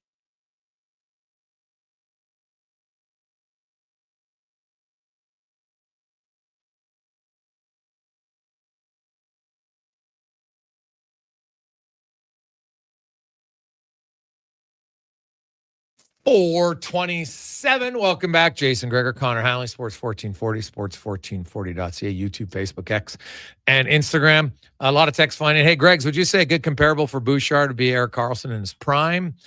Nope. I don't think so. Erik Karlsson's first 5 seasons in the NHL, he had 26, 45, 78. Then he got hurt. 74, 66 points. So pretty good. Bouchard's been better. The difference is Erik Karlsson in his career has been -14 to -30 8 times. Bouchard in his 5 full seasons, his worst ranking was +6. He was +34. He's +17 this year. Like, Bouchard's a better defender than Erik Karlsson, right? Bouchard's on the penalty kill a lot. He's actually one of their best penalty killers. So, no, I think Evan Bouchard's a lot better defensively than people think. Can Bouchard have a few big errors? Yes. But he makes infinitely more good plays. And people need to actually watch the full game and not give a bad giveaway of 50-point total and then a really good play at 2-point total. Well, he's got to make 25 really good plays to make up for that one bad play. But that's how some people analyze the game. And it's like this year, people who still have Cale Makar as the number 1 defenseman on the Norris, you're exposing yourself for not actually watching the games. You're going off of history of Cale Makar and like, oh, he had a really good October. Yeah, he had a really great. He actually had an unreal October. Look at his numbers since then. Right? Look at his numbers since then. Bouchard is killing him since November 1st. Points, plus, minus, goal for, everything. Sorry. Cale Makar, like Zach Werenski should be the Norris Trophy leader right now. Because the minutes he plays every situation, produces a lot of points. He's got more goals than both Bouchard and Makar, and I do think goals as a defenseman has some more value in it. He also doesn't have the luxury of playing with the superstar. There's no McKinnon. There's no McDavid. There's no Kaprizov, which is what Quinn Hughes has and Makar has and Bouchard has. That matters to me. It does. He's putting up all these points, and Kirill Marchenko leads Columbus in points. He's basically got 56. That's like half almost of what McDavid has, right? McDavid has 110. The guy's got 56 times 2, 112. Okay. It's a big difference to me. And I think we're just this season. I'm not saying who's a better defender overall. I'm talking this year. And that's what, when you vote on it, you better vote for the year. I don't vote on reputation. I don't even look to see how many previous awards a guy's won because it's irrelevant. I don't vote on a guy. Well, he deserves it. BS. The best guy who I think for that year deserves it to get my first place vote. I don't look and say, well, you know what? Geez, this guy's never won. I'm going to give it to him. No, I don't do that because I think that's unfair to the guy. Why? This isn't participation. This isn't minor hockey. Oh, everybody gets a trophy. It's not how it works. I hate that argument. If the guy's the best defenseman 8 years in a row, he should win the Norris 8 years in a row. It's just that simple for me. So everybody's going to have different philosophy on it. But that's mine. I don't look at the past. I don't look at history. I look at this year. From game 1 till now, who's been the better guy? Now, Makar's great start helps him, no question. But his 53 games after the great start haven't been as good as Werenski's or Bouchard's. Even Lane Hudson, Mo Sider's had a really good year in Detroit. So those are guys that would be on the ballot for sure. Now, let's get to the spec report brought to you by GS Construction, your underground infrastructure specialists. And they are hiring. I just want to get hired just so I can say, hi, I'm a top man. Like, it's a sick name. Top man, pipe layers, operators. Who wouldn't want to be a pipe layer too? Some good names. GSConstruction.ca as Mark Spector from Rogers Sportsnet joins us. Spec, how you doing? Doing okay. Yeah, you'd be great at those jobs, but man, we'd have to get our hands dirty to start with. Dude, I worked in the oil field a lot longer than you, softy. Well, you were right at the Gazette, wherever the hell it was. I was working in the oil field for like 9 years. I have I know how to work in the oil field. It is a hard job. Trust me. Hands get dirty. And I can, buddy, Varsol is the worst. Do you even know what Varsol is? Oh yeah. I worked in gas stations and Yes. college pro painters, baby. Varsol is the worst thing on your hands, man. I will say I don't regret not having that crap on. You might as well just suck the hydration right out of your hands. It's the worst. The Edmonton Oilers, they have an opportunity here, Spec. I'll be honest, at the start of the road trip, if you would have told me the Oilers would win their first 3 games, I'd have said, yeah, right. But here they are. And they beat Vegas. They beat Colorado. Now they're going to Dallas. And the Stars are playing really well. But there is no Rupe Hintz. There is no Mikko Rantanen. There is no Radek Faksa. There is no Tyler Seguin. Like, they're a little bit banged up. Their bottom 6 is not nearly as deep as it would be if all those guys were in it. So here's an opportunity for the Oilers to beat a good team tonight and maybe end their streak. Yeah, I mean, the Oilers are, when they play well, they're a good enough team that it doesn't really matter as much who they're playing. Nugent Hopkins, I think, said, maybe it was in Vegas, that, he said, if we know that if we play this well, we can beat anybody in the league. And I mean, sometimes teams say that and you go, yeah, sure. But the Oilers are a 2-time Stanley Cup participant here. So, yeah, when they lay down their best game, I don't care what rink they're in. They can beat any team. And, yeah, Dallas is 12-0-1 here, so they're good. And the Dallas Stars are always good. But winning big games in, what do we call that place? American Airlines Arena, I think, is not a problem for the Edmonton Oilers. They walked through that rink and won a whole bunch of games, the last 2 conference finals. So can you win there on a Thursday night in March? Hell yeah, you can. Yeah, no, for sure. The Oilers have won there more in the playoffs than they have in the regular season. That's for sure. Dallas, similar to Colorado. Colorado spanked the Oilers in Edmonton earlier this year. Dallas did the same thing.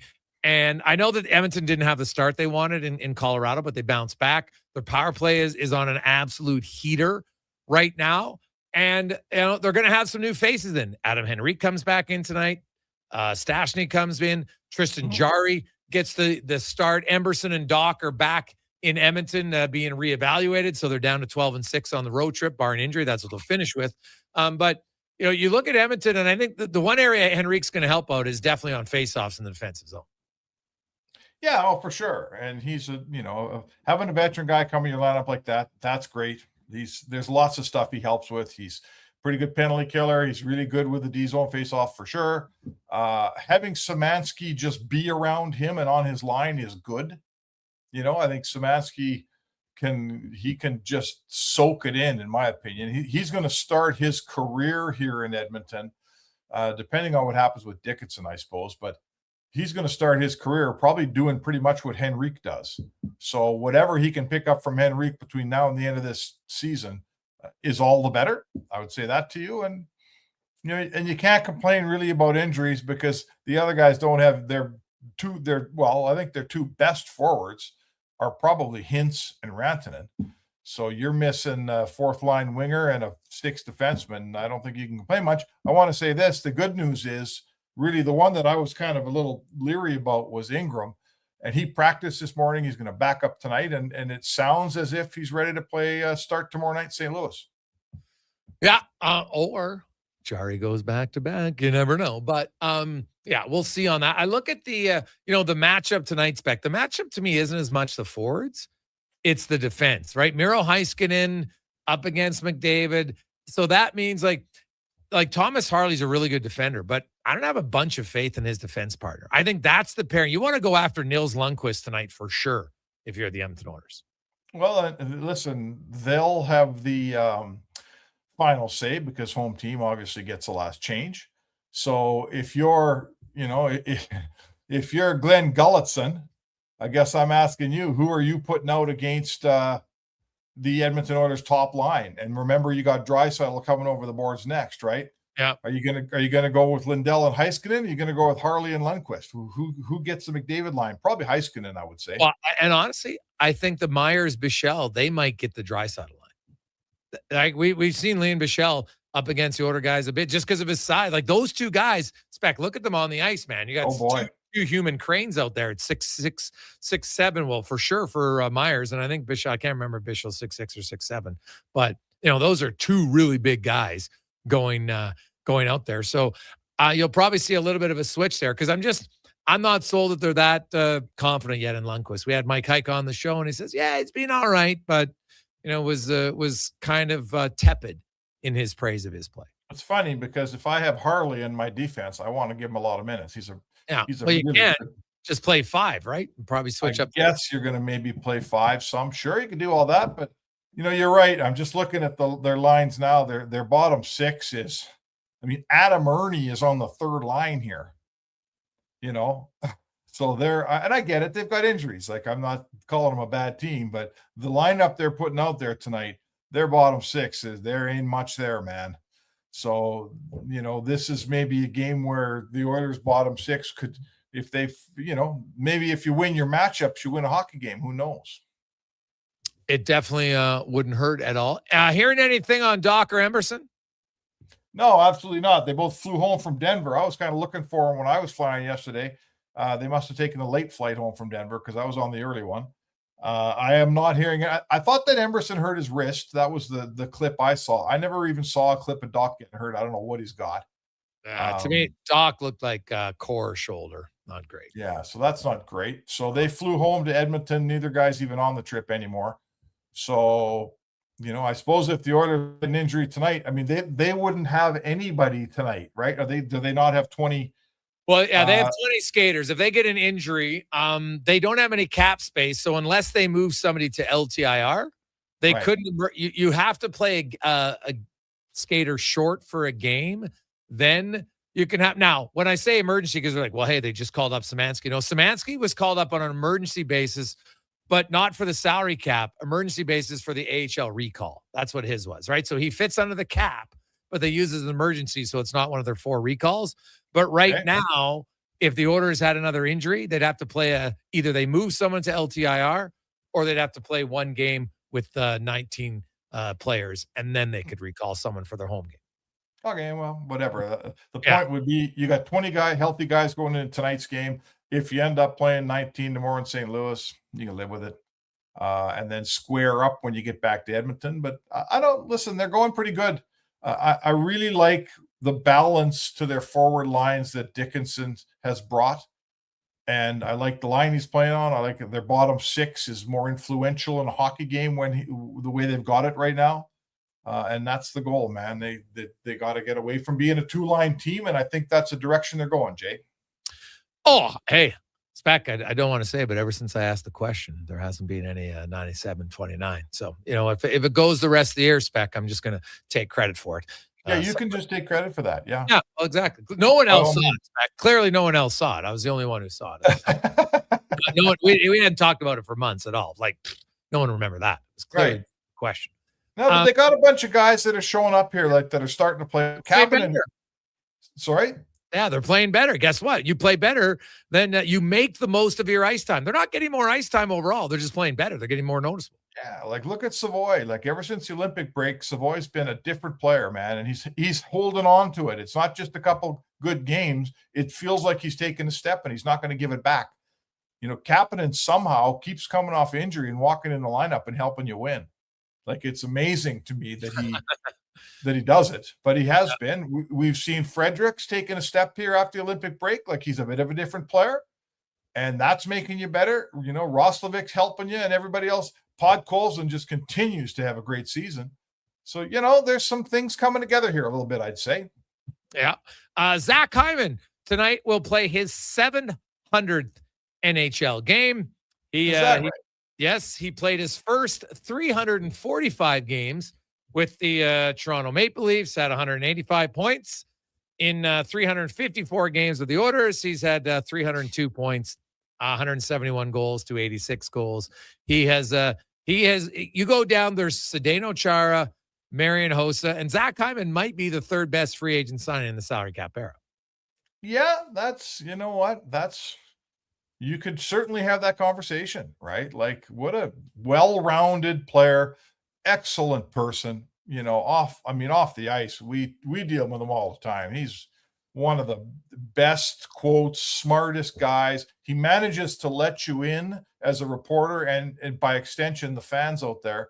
He lets us all in without compromising like team secrets or anything. he just lets you kind of know what's going on and makes you feel like you got a grip of how, you know, what's happening in that room without belying any confidence on the ice. Like, you know, what do you want from the guy? Like he scores you, you know, let's say he's a 35 goal guy, 40 goal guy. He pairs perfectly with McDavid. He has some grit and some tenacity. He scores his goals from all the places Ryan Smith used to score his goals. Listen, he's all how the Toronto Maple Leafs let that player, when they lack in all those things I just listed off, and there's about 10 of them, and I think the Leafs don't have enough of any of them. How they let that player get away is probably a pretty good example of why the Leafs aren't very good, huh? Oh man. Well, it's funny. Like, so yeah, like you let Hyman go and then you never really replaced him, right? Like the Oilers let Holloway go, and people can say that was a bad decision, and I would agree. But they replaced him with Podkolzin, right? For a 4th round pick. Like you found a way to replace the guy. Not exactly the same. And you know, obviously Holloway had a really good year last year, and this year has come back down a little bit. And Podkolzin's maybe not as highly offensive, but at least you replaced him, right? With someone. And that's where Toronto, like, they got rid of Hyman, who was a very different skilled player than what they had before. And then they kept soft skill. Yes, and they've been looking for a Zach Hyman ever since. Yep. Yeah, they kept soft skill and let some of the only bit of you know, precious bit of hard skill that they had, a local kid too, no less, let Hyman walk and paid the softer skilled guys, including Marner, who they had, and then they ended up losing Marner for almost nothing, you know? So it's just an indecisiveness and really a misguided Leafs team that you know, I question, like, again, from the outside, I looked at that team and I thought there's gotta be a soft skill guy you can move to create salary cap room for Zach Hyman at 5.5. That's what he's making. Like, it's not even that much money. And they kept all their soft skill, and bad idea. You know, history's back on this one, boys. The jury's home. That was not a good idea for Toronto. Yeah, very true. Have yourself a wonderful day. We will. When's this game start? 6:00, right? Hour 15? Puck drop and at around 6:15. Yep. All right, let's get after it, boys. Here we go. There you go. That's Mark Specker, the Spec Report, brought to you by GS Construction. We will come back. We got 5 questions. It's a Gregor Show presented by PlayAlberta.ca. Hey, Edmonton, did you know a local Play Alberta winner scored over $500,000 on Mega Jackpots Ocean Bells? Think about the season tickets you could lock down with that kind of cash. From major casino winners every hour to jackpots worth millions and hundreds of popular games to money that stays in the province, there's never been a better time to sign up for Play Alberta. Download the app today to get started with casino, sports, and lottery all in one app. Must be 18 plus to play. When you gamble, use your game sense. Whether it's a house, a gas station, an apartment complex, or any new building going up above ground, the work always starts below ground. And that's where you'll find GS Construction. GS Construction ensures the first step, relocating utilities, installing new ones, and building the underground systems, is taken to make progress possible. But the work can't start without you. GS Construction is currently on the lookout for experienced top men, pipe layers, and operators. To apply, visit gsconstruction.ca. You've got a go-to coffee spot, a trusted barber, even a lucky game day jersey. But when it's about looking your absolute best, there's only one name you need. Mr. Dirk. Family run since 1939. We're experts in crafting impeccable tailor-made suits and offering a wide variety of everyday styles. Pair that with personalized one-on-one fittings and the convenience of on-site tailoring. Mr. Dirk elevates your style game. Visit our Edmonton store or explore MrDirk.com. Score big on style with Mr. Dirk. Day or night, tasting just so right. You can order oodle noodle at oodlenoodle.ca, delivering you the news almost right away. Remember, you can order oodle noodle at oodlenoodle.ca. So stay on your couch all day and order oodlenoodle.ca. Oodle noodle. The longest running basketball show in Canada airs every Saturday morning at 10 on Sports 1440. Hoop City with Paul Sir introduces a new generation of basketball talk, and it's right here on Edmonton's home for sports, Sports 1440. Actions speak louder than words. Japa Machinery Group puts your construction plan into action with XCMG construction machinery you need. Available for rental or sale. Learn more at japamachinery.com. At Fountain Tire, success is a team effort. They're committed to their team members and their customers. And that means treating your vehicle like it's their own and finding solutions that suit your needs. Because whatever the road brings ahead, they're on it with you. Visit fountaintire.com today. Hi, Mike here from Northgate Chevrolet Buick GMC. March Madness is finally here. If you've been waiting to get into a new or used vehicle, now is the time. This is a mega sale, plus the grand opening of our all-new Autoplex. A massive indoor showroom. No iPads, no patio sets, no trips to Vegas. Just a good deal. So stop in and see us today, 13215 97th Street, or visit us online at northgategm.com. You're in Northgate country. The Price is Right Live is at the Brick. Come on down to any Brick location for your chance to win over $300,000 in prizes. They're giving away shopping sprees, mattresses, appliance packages, big screen TVs, and so much more. Plus, this Saturday, play for up to $1,000 off your purchase. Everyone who makes a purchase is a winner. The price is always right at the Brick. The Brick, saving you more. Conditions apply. See in store for details. Debt can take over your life. The stress, the constant worry, it can feel like you're drowning. When people come to see me, they're often anxious and feeling hopeless. But when I explain how I can help them get out of debt, those feelings melt away. I'm Parveen Middleton, licensed insolvency trustee at BDO here in Edmonton. I will create a personalized debt relief plan so you can move forward with confidence. Call 1-833-BDO-TALK or visit bdodebt.ca to discover your debt-free future.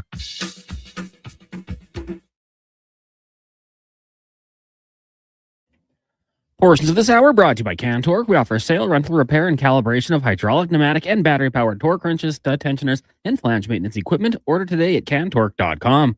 The Jason Gregor Show, the best of Edmonton sports talk and beyond. This is Sports 1440. Presented by PlayAlberta.ca, Alberta's only regulated online gambling website.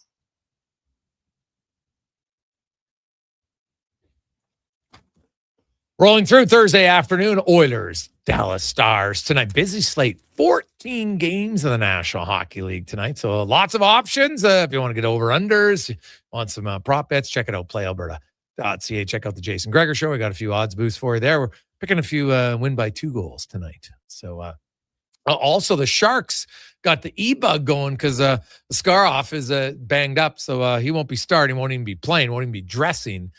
And man, Boston, who has won 13 in a row at home, looking for 14. Meanwhile, the Sabres on fire, looking for their 9th consecutive win. They could win 10 in a row twice this year. Colorado's already done it once. Pretty impressive season. Let's get to 5 questions brought to you by The Brick.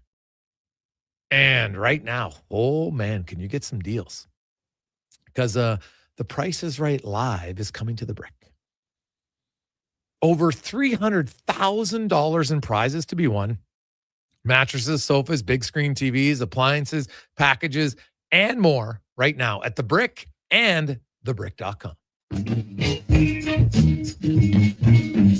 It's time for 5 questions on the Jason Gregor Show. All right, Jason, let's do the traditional thing. Game day prediction here with a bold pick mixed in. Well, I had the score right, wrong team last time. But I know, I'm smelling it a little bit of an upset tonight. I think the Edmonton Oilers are going to win. I will go with the boring 4-2 score. And my bold prediction is Connor Murphy picks up his first point as an Edmonton Oiler. Why? Because he's on a 2-game point streak against the Dallas Stars. I'm going to roll with you. Say an Oilers win here tonight. Let's say 3-2. It's a tight one.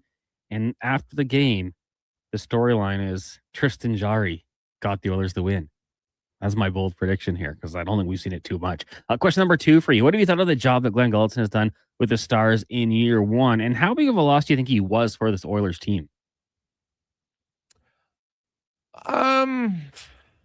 I think it was a loss in some ways for sure. I really like Glenn. Glenn's a great guy. He's a good communicator. I think probably the area they missed him the most was the coaching staff didn't have a ton of experience with him gone. Right? Coffey wasn't here for sure, but with him gone, there wasn't a lot of experience on the bench, and I think that hurt them at times. So I think that's where they missed him the most. Their power play obviously has been good without him because they got really good players. Right. And he helped, no problem. And I think McFarland has helped. They've obviously seen a few different looks on their power play. But I think where they missed Glenn the most was just his experience of being seen in all situations, could question things and speak up about things. I think they missed that. Yeah, I mean, I think he's done an amazing job. They've got injuries and they're 9-1 in their last 10. If it wasn't for being in such a tough division, it'd be sitting in the top spot of any other division with 90 points on the season. So just 14 losses in regulation. I think they've been really good, and Galton's been a big part of it. I'm curious to see if he can get them over the hump in the playoffs here. Question number 3 for you. Got March Madness right around the corner. Where does it rank to you when it comes to the annual sporting events? Well, the first weekend is what's great about it, right? And you fill out a bracket, even if you don't even have to be a college fan. You can fill out a bracket based on team name, based on color, whatever. And it's kind of fun thing to do. So, but where does it rank? And as annual, like to me, it's not higher than the NHL playoffs. It's not higher than pro sports playoffs for me.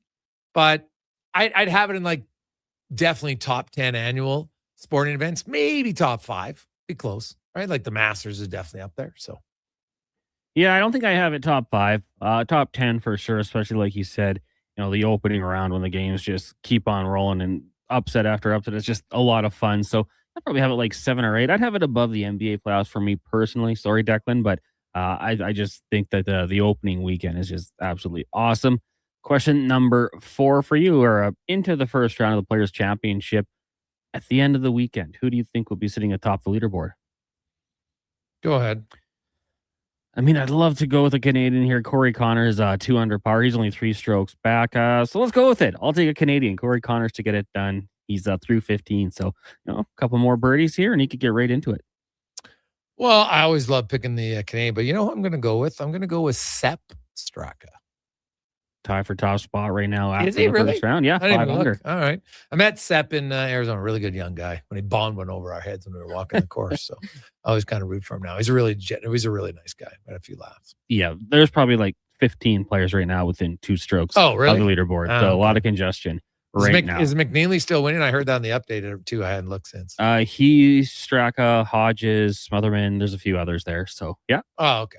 In the hunt, shooting 67 All right. in round 1. Is Fleetwood in the top 10? Yeah, he's -3. So Okay. technically tied for 9th. The guy I always pick, Schauffele Xander. He's probably in there. He's always in there on the opening day. He is 3 under right now. Yeah. I think I've picked him more to win, and he's never won. Well, he's won, but not when I pick him. This will be the time. Final question for you today. Of course, the Irish theme during Thirsty Thursday. You kind of answered my question because I was going to ask you, were you ever a fan of the green beer? Never. You weren't. No. So if not, what was your go-to drink on St. Patrick's Day? Well, I went out a lot of my social time, so of course I'd go out on St. Patty's Day. I didn't love Guinness as a younger guy, but then when I got older, I liked it. But so I would say my go-to is kind of like always my go-to drink, but I just never liked green beer. Like I felt it changed the taste. I didn't even think it looked that cool. So Irish whiskey, tried a few more of those, like Irish car bombs. It's probably what I would go with. I can't lie. I know I probably brought shame to you and Dave, but for me, I loved it. You loved the green beer. I would have a couple. Yeah, for sure. I mean, you go out there, even, when you're 18, 19 and it falls on like a Wednesday, maybe just temper it a little bit, have a couple. But yeah, if it fell on the weekend, you have more than a couple, maybe get a jug of it. For me, I couldn't taste the difference. And eventually I'd move on because I'm like, yeah, probably don't need all this food coloring, but I wasn't a huge whiskey guy. So that would probably be the one we'd go for. Oh, good one. Hey man, as I've gotten older, when you're younger, you were just like, hey, well, I'm there. I'm going to kind of get buckled. We're going to have a great time. And, after the first 5, the taste is kind of irrelevant. Really, you kind of get used to it. But now when I like to have a sipper, right, like just going to have 1 or 2, like there's very few nights now when I have more than 2. And I still like it. Don't worry when I do it. It just doesn't happen as often. You got other things to do. But Now I like it really. I like good tasting drinks. And so I get annoyed if I try something new and it isn't good. I'll literally be like, no, I'm not wasting it. I'm not, because I used to power through and be like, whatever, I'll just drink. Now I'm like, no, I'll pour it down the sink if I hate it that much. But with ever since Dave, like, man, like we get lots of unique recipes and stuff. And now I try it, man. Like even when we started, remember when during COVID, we had Thirsty Thursday at home? Oh, yeah. That was unreal, man. We tried lots of different margaritas. Like strawberry margarita is still my favorite. And like now it took a lot of strawberries, but it was unbelievable. And that recipe, we probably bring it out once a year in the summertime. I freaking love it. It's kind of the only time I'll ever drink a margarita, but those fresh, my wife's recipe of the strawberry margarita, top notch, man, top notch. So, hey, Gregor, Dallas is a little banged up. 19.8% of their offense isn't playing tonight. Phil. Well, Phil, do you know that Rantanen and Heinz have each missed 6 and 7 games and they're still 12-0-1 during that time? So, yeah, they're banged up. That's why I said, that's why I picked Edmonton to win. But they've been winning without them. Like Radek Fax, it's not much of an offense. But yeah, Sagan, definitely not good with him out, but he's done for the year. But Rantanen and Rupe Hintz, they've still been winning without them. So that's why I can't overlook Dallas. They're a good team. Very good team. So coming up, we're going to get to the pregame show as Walker and Paulson will join us. Oilers in Dallas after a Connor Halley Sports 1440 update brought to you by Northgate Chevrolet Buick GMC. They're having their own March Madness. Check out their brand new Autoplex. Unbelievable. You get some fantastic deals, but guess what? No giveaways, pony prizes, just a good old-fashioned deal. NorthgateGM.com. This is a Sports 1440 update. Game day Oilers and Stars down in Dallas. Puck drop just after 6. Pregame coverage coming up next with Andrew Walker, Donovan Paulson, and Landon Ferraro. 13 other games tonight, including the Sharks in Boston. Caps taking on the Sabres. Leafs host the Ducks. Red Wings up against the Lightning. Panthers host the Jackets. Flames, Jersey. Jets taking on the Rangers. Blackhawks up against the Mammoth. Golden Knights host the Penguins, and the Avs take on the Kraken. In the association, you got the Nets and the Hawks. The Magic host the Wizards. Suns in Indiana. Spurs host the Nuggets, and the Thunder taking on the Celtics. Round 1 of the Players' Championship. Patrick McNeely sitting atop the leaderboard, 5 under par. And former Arizona Cardinals quarterback Kyler Murray joining the Minnesota Vikings on a 1-year deal. Coming up next, pregame coverage. I'm Connor Halley. This has been a Sports 1440 update. Sports 1440 in West Edmonton Mall and Wetaskiwin. CKJR is a Stingray radio station. Download the free radio player app and listen wherever you go. The job isn't done until the last load is hauled, and having a semi-trailer out of commission is not an option. Whether replacing or adding to your convoy, Edmonton Trailer has a huge inventory of new and used semi-trailers, trusted by the gravel, logging, oil field, fluids, and freight industries. Find a trailer right for you online or at one of their 3 locations. For sales, service, parts, rental, and finance, when you're in it for the long haul, Edmonton Trailer. Performance by Action Electrical today. Their projects team kicks things off, designing and building with unmatched skill. Then the service team swoops in for those crucial repairs and maintenance. And don't forget the testing team, ensuring everything's safe and sound before the solar team scores with sustainable energy. A complete team effort. Have Action Electrical bring home a win for you and your project. Visit actionelectrical.net. NHL Star Sticks are back at McDonald's, and we're celebrating by going bigger. Make that smaller, way smaller than ever before. Collect the set and get one of 7 mini sticks with every NHL Star Sticks meal. Featuring McDavid, Matthews, Quinn Hughes, Makar, Celebrini, Reinhardt, and Montembeau. So get yours while they last. 1 stick per meal purchase. Limited time at participating Canadian restaurants. Jason Gregor isn't just a sports guy. He's a community builder with over $3 million raised for local charities. It's Gregor game day. He's making a difference on and off the air. Clock on a game day. Weekday afternoons on Sports 1440. Clock on a game day. Who's that working on the underground utilities over there? All-Star Construction. That's and Instagram. What about the street lighting? Yep, All-Star Construction. And the directional drilling, hydrovacking, neighborhood renewal, and telecommunication Dallas work. Stars. Yep. Since 2009, All-Star Construction has been doing all that and more, shaping and building Edmonton communities for land developers all around Edmonton. That's what All-Star Construction is all about. The Price is Right, live at the Brick. Come on down to any Brick location for your chance to win over $300,000 in prizes. They're giving away shopping sprees, mattresses, appliance packages, big screen TVs, and so much more. Plus, this Saturday, play for up to $1,000 off your purchase. Everyone who makes a purchase is a winner. The price is always right at the Brick. The Brick, saving you more. Some conditions apply. See in store for details. Oilers pregame is brought to you by Titan Supply. Built on trust, driven by safety. The Titan way. Visit titansupply.ca.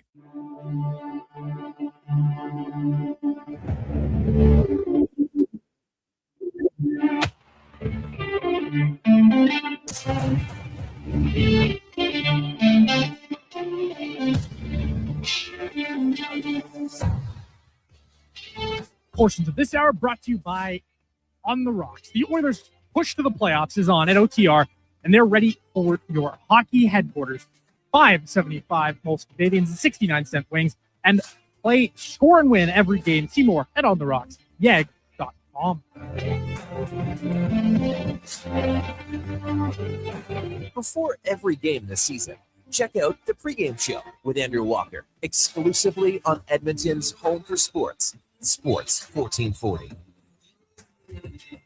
Hey everybody, good afternoon and welcome inside the Sports 1440 studios. 5:03 on your Thursday. It is the Titan Supply pregame show, your only source for rigging, lifting, and hauling products. Visit titansupply.ca. Andrew Walker, joined by Jason Gregor, taking over the final hour of his show, getting you set for the Oilers and Stars. Full house in here. Connor Halley, Donovan Paulson, Declan Kruger is skulking around somewhere. I saw the Miami Heat jersey picture.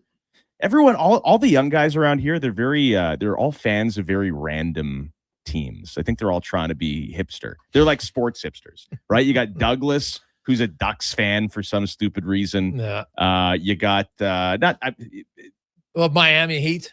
Yeah, Miami Heat with Declan Kruger. Chargers. Everybody has their different NFL team. That's fine. Although Brandon, I think, is Houston Texans as well. Who's a Texans fan? You got Donovan over here, who's Miami Dolphins fan. Although they're an old historic franchise. Lots of Dolphins fans. But anyway, so Bam had 83 points the other night, right, for the Heat. Yeah. And so Declan's celebrating or whatever. I saw this great screenshot. We were talking about sports betting earlier. And it was a guy like, hey, look at the great bet my buddy made. And he bet like, Bam, under 25 points. And he ends up getting 83. Dude, he had 31 in the first quarter. Insult to injury. Yeah, he had 31 in the first quarter. But that wouldn't be a bad bet normally because the guy's averaging 18.9 points in his career. If you're gonna lose, lose easy.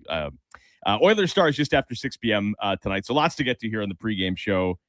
For Titan Supply. Obviously, we'll go through the lines. They're going to look a little different with the Oilers' injuries tonight. And boy, talk about injuries. The Stars are suffering from it as well. You look at that lineup, and I know they're kind of still red hot, but that does not resemble a Dallas Stars lineup that the Oilers have seen back-to-back years in the conference final. And coming up, your chance to win $100 at the River Cree Resort and Casino. We'll play over-under, and then Landon Farrar, who's already on the Gregor show earlier today, is going to join us towards the end of the show coming up at about 45 to 50 minutes from now. So, listen, it's amazing. I would say this. People in this market, as you know, they expect big things of the Oilers. They get hard on the Oilers. I think that's a lot of Canadian markets, but it's always important, I think, to see the forest for the trees. And you remember when things were so bleak, and maybe they're not perfect now, but we've had this little hope that, like, what this team's ceiling is. And it's frustrating when they're slow out of the gates and slow to get there. But I will say one thing about the market. They don't need much to get back on board. Right. With even like a Trent Frederick, for instance. Yeah, man, you can't have a more miserable first little bit of his contract, but it doesn't take much, right? 6-7 games since the break, and he's been a much better player. People want this guy to succeed, right? They do. It was the same with Connor Brown, right? He went 60 games without a goal. He was a very important player for 2 more years after that. Who would have thought? And so the Oilers up and down and still in a playoff spot, but in a bad division. We know all that.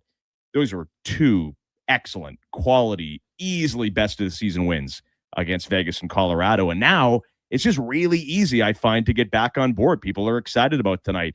You go into Dallas, they're red hot. I think people expect another victory. So yeah, it's amazing how quick things can flip around. Oh, well, hey, you know what? For the Edmonton Oilers, there hasn't been any real run this year. They had a 3-gamer. That's it. Yeah. Like the St. Louis Blues have had a 4-game winning streak at least this year. So the Oilers and the Blues are the only teams in the West who haven't won 3 games in a row twice. The Oilers will try to change that tonight. And this road trip, everyone's like, man, if they could go 2-2, that'd be a good road trip. So they're 2-0, and Dallas, no Rupe Hintz, no Rantanen, but they haven't lost in regulation without those two out of the lineup because they've missed 6 and 7 games respectively. So it's not an easy game, but it is no question easier. And a lot of times when you look at a team that's in a losing streak, they start to play well and then they still lose the game. The Stars last few games haven't been as good, but they found ways to win. So to me, they're starting to show signs of maybe they're ready to come to an end. But the Stars, they're going to be juiced up because the Oilers have broken their hearts 2 years in a row. So this should be a good game.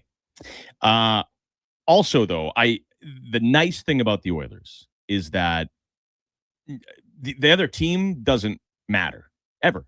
It should never matter, right? If you can go in and beat Colorado, which they did, I think they're only their 5th regulation loss on home ice.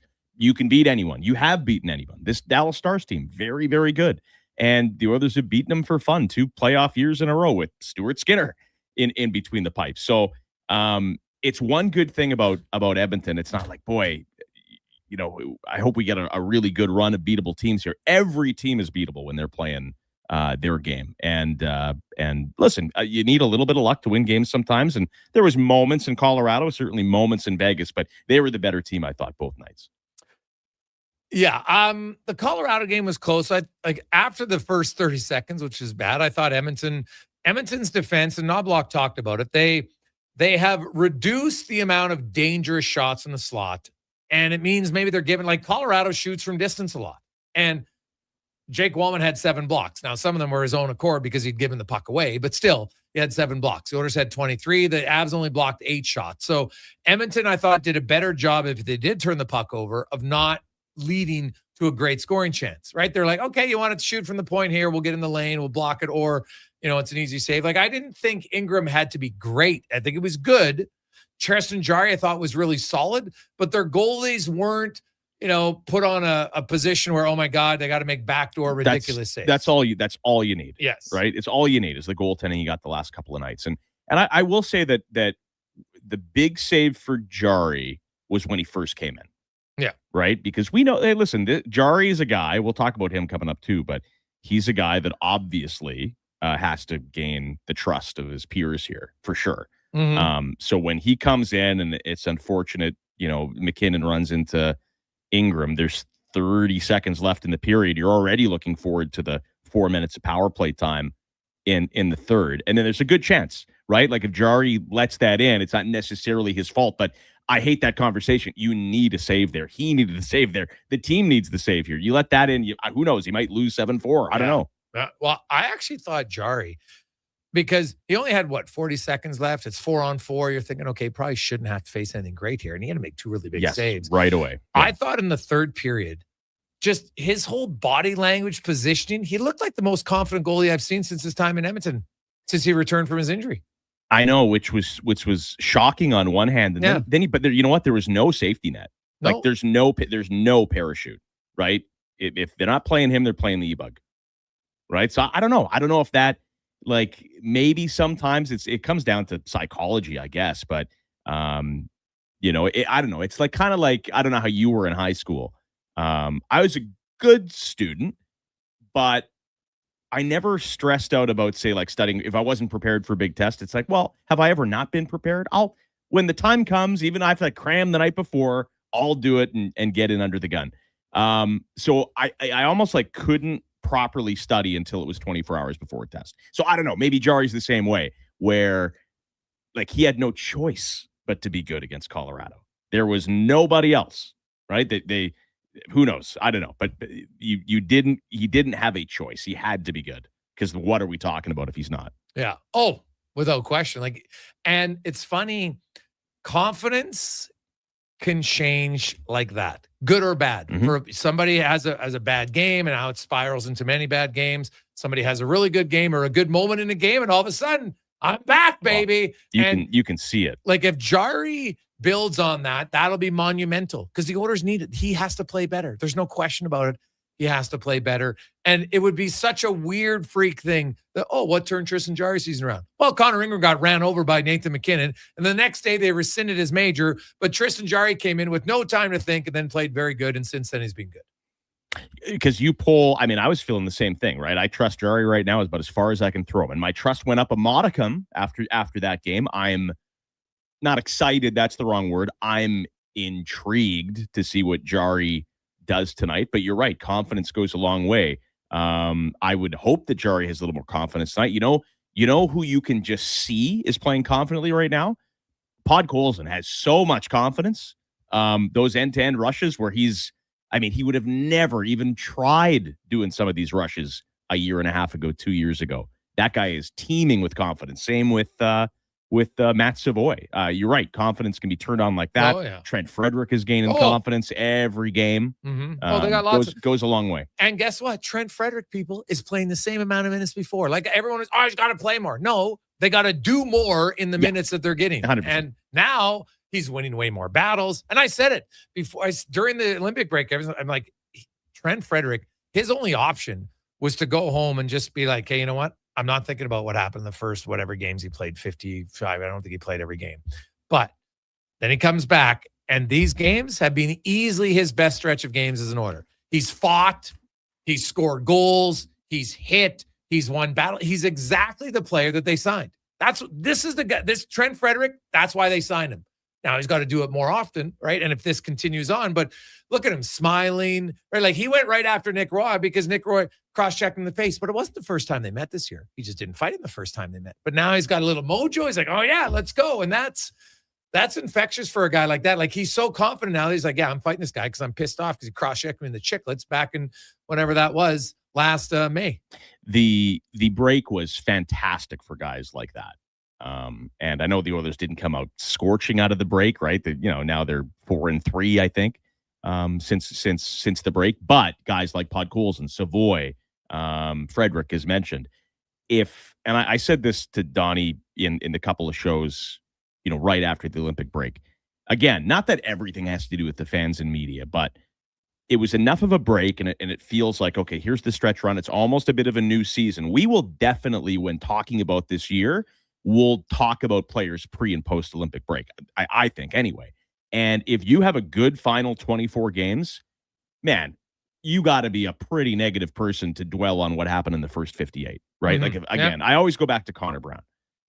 Connor Brown, his NHL career looked over. Like that was it for him, right? That guy was going to be, maybe riding the buses or playing in Europe or whatever. 60 games without a goal. Like she's done.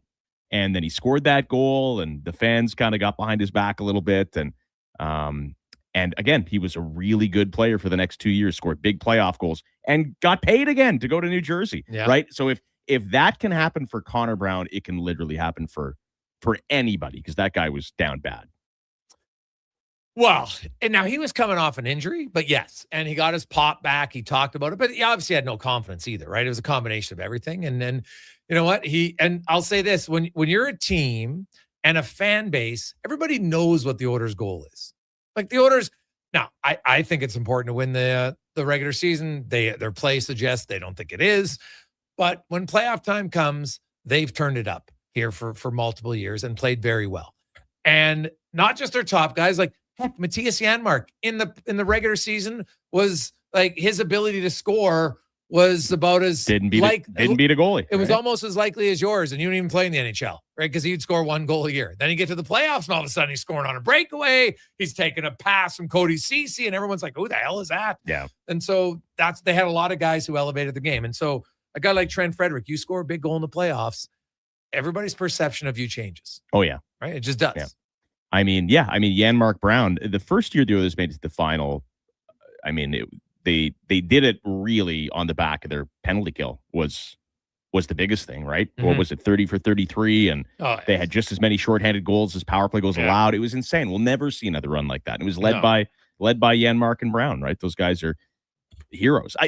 Listen, I would love to see the Oilers just have a 60-win regular season and it just be, party time for a year heading into the postseason. It would be great.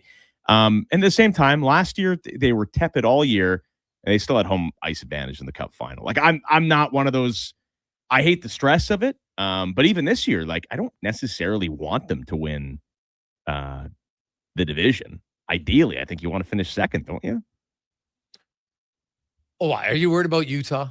Not worried. Oh, but no. If you're Edmonton, you can't be worried about you want to finish first because you believe you're going to win, and then you can have home ice in the second round. Yeah, I mean, not so much worried about Utah, but it's the same with the danger of not the danger, So Colorado, I mentioned this the other day too. Everyone's like, well, if you struggle, if you're the Oilers, and if you have to just squeak in, that's not good because then you might get Colorado in the first round. What a waste! But I kind of think of it the other way, too. It's like Colorado does not want Edmonton in the first round. Yeah, but I don't think the Oilers want Colorado either. No, of course. No. But, Edmonton finishing the wild card would be an unmitigated disaster because to me, it would just show you that they wasted a regular season. Like this year to do that against like the Pacific Division. Yeah, they should be winning. They should be winning the Pacific by 15 points, right? If we're talking about ceiling here. Maybe not 15, but not now. But this was a year they could have played better for sure. Yeah, in the regular season, there's no doubt in my mind. Yeah, but sample size, they've always proven that I don't know how. I don't know if it's a conscious thing. They play their best when their back's against the wall. And going into this road trip, man, their backs were definitely against the wall. So Tristan Jarry. I still think Ingram is your guy. I think he's developed that trust. I mean, it can't. It can change over time. It's not like Ingram is in the conversation for the Vezina or anything like that. But I really thought after that, but even before the Vegas game, that's your guy. And then he gets run into. Jarry could get back in the conversation with the great game today. But I mean, I don't have a lot of trust in Jarry right now. I think that Ingram is still that guy to ride.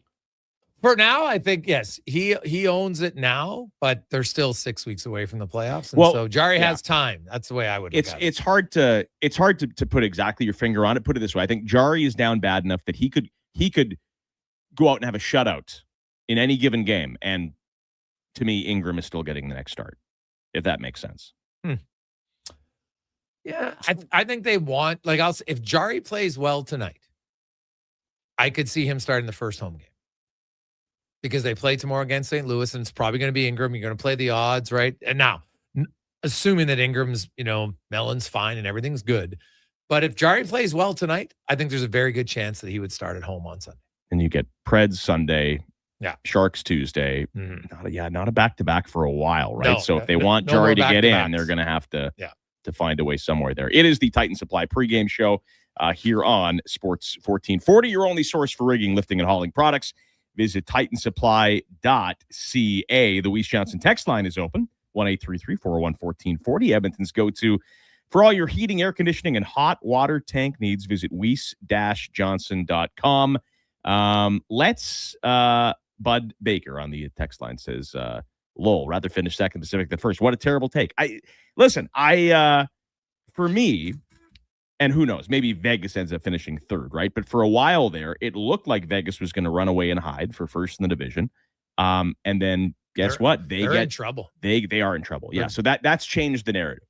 Yeah. But then that means they would get the first wild card team, and the team in the first team in the wild card is arguably going to be a better team than it's going to be second and third in the Pacific. That was my point, right? Because the Central's been so good, and Utah's going to finish with more points than most teams in the Pacific. So I would rather give me the Ducks, give me the Kings, give me the Sharks, give me whoever finishes third in the Pacific, and I'm fine. And you're still going to end up playing the Pacific Division leader when it's all said and done anyway. I'm just saying it's not the end of the world, them not winning the division. They should win the division. They're good enough. it is a bit of a disappointment, I suppose. But again, last year we went through this whole process. They had home ice advantage in the Stanley Cup final and after a miserable regular season. So I think they've proven none of that stuff really overly matters, is my point. Dennis says, don't be talking about Stanley Cup if you're scared of Utah. Not scared of Utah. I've said for a while, I think second is fine. Fine and arguably better than first, but, all right. We'll take a break. Before we do, let's give you the hint for the River Cree over-under tonight. Your chance to win $100. Just send us a text on the Weiss Johnson text line, 1-833-401-1440. We'll give you a proposition to watch for. You tell us over or under. It is a bit of a milestone night. You got game number 700 for Zach Hyman, and Ryan Nugent-Hopkins is 2 points away from 800 in his career. So we're going to combine the two tonight. Will we see over or under 1.5 points from these guys combined? So 2 points for Nuge and Hyman combined. Play on the same line. It could happen on one goal. There is your over-under. So text us over or under 1.5 points from Hyman and Ryan Nugent-Hopkins tonight on the Weiss Johnson text line, 1-833-401-1440. You could win $100 at the River Cree, where you can catch all your favorite sports live on the big screens at TAP 25 and in the center bar. Visit rivercreeresort.com. Okay, more ahead here on the pregame show for Titan Supply when we come back. Sports 1440. Start thinking spring road trips and off-road trips in your new Subaru Crosstrek. Stylish, rugged, and so many features. Standard on every Crosstrek. Subaru symmetrical all-wheel drive, EyeSight driver assist technology, heated seats, and LED steering responsive headlights. Plus, with interest rates from 0.99%, you'll love the affordable weekly payments. No waiting, immediate delivery available. Subaru Crosstrek. Visit Subaru.ca. Welcome to Uncommon. Welcome to Subaru. Touch base on the Weiss Johnson text line, 1-833-401-1440. Keep your home warmer and energy costs down with a Goodman furnace installed by the pros from Weiss Johnson. Visit weiss-johnson.com for your new Goodman furnace. Pre-matchups are brought to you by Napa Auto Parts. For all your automotive needs, go to your trusted experts in high-quality parts, tools, equipment, and more. That's Napa know-how. Oilers pregame is brought to you by Titan Supply. Built on trust, driven by safety. The Titan way. Visit titansupply.ca. Hey, Edmonton, did you know a local Play Alberta winner scored over $500,000 on Mega Jackpots Ocean Bells? Think about the season tickets you could lock down with that kind of cash. From major casino winners every hour to jackpots worth millions and hundreds of popular games to money that stays in the province, there's never been a better time to sign up for Play Alberta. Download the app today to get started with casino, sports, and lottery all in one app. Must be 18 plus to play. When you gamble, use your game sense. The Price is Right Live is at the Brick. Come on down to any Brick location for your chance to win over $300,000 in prizes. They're giving away shopping sprees, mattresses, appliance packages, big screen TVs, and so much more. Plus, this Saturday, play for up to $1,000 off your purchase. Everyone who makes a purchase is a winner. The price is always right at the Brick. The Brick, saving you more. Some conditions apply. See in-store for details. NHL Star Sticks are back at McDonald's, and we're celebrating by going bigger. Make that smaller, way smaller than ever before. Collect the set and get one of 7 mini sticks with every NHL Star Sticks meal. Featuring McDavid, Matthews, Quinn Hughes, Makar, Celebrini, Reinhart, and Montembeau. So get yours while they last. 1 stick per meal purchase. Limited time at participating Canadian restaurants. Want to invest in Alberta's workforce, fill your talent pipeline, and get funding? Careers, the next generation connects employers with motivated, pre-vetted youth through funded internships. Easy, impactful, and risk-free. When you work with a group like Careers who have experience in that area, they can demystify and navigate all the complex steps and stakeholders that have to be involved. Visit careersnextgen.ca today. At Fountain Tire, success is a team effort. They're committed to their team members and their customers. And that means treating your vehicle like it's their own and finding solutions that suit your needs. Because whatever the road brings ahead, they're on it with you. Visit fountaintire.com today. Hi, Dennis from Weiss Johnson, and I'd like to discuss some ways to keep your home warmer and your energy costs down this winter. Use a programmable or smart thermostat, change your furnace filter to improve airflow. Even closing the blinds at night can help prevent heat loss. Another smart solution? A new energy-efficient Goodman furnace installed by the pros from Weiss Johnson. With Goodman, you're guaranteed more comfort and more good vibes when the heating bill arrives. Visit weiss-johnson.com for your new furnace today. It's happened again, and construction season is coming soon. Job delayed, money lost, and clients disappointed because your rigging failed and it wasn't inspected. Don't let this happen to you. Have your lifting slings, fittings, hoisting tools, and safety harnesses checked with Titan Supply. Titan Supply offers certified on-site and in-house rigging inspections and service, so they can repair it, replace it, and recertify it. Titan Supply in Edmonton, Grand Prairie, Red Deer, and Calgary, and at titansupply.ca. Lift, dig, haul.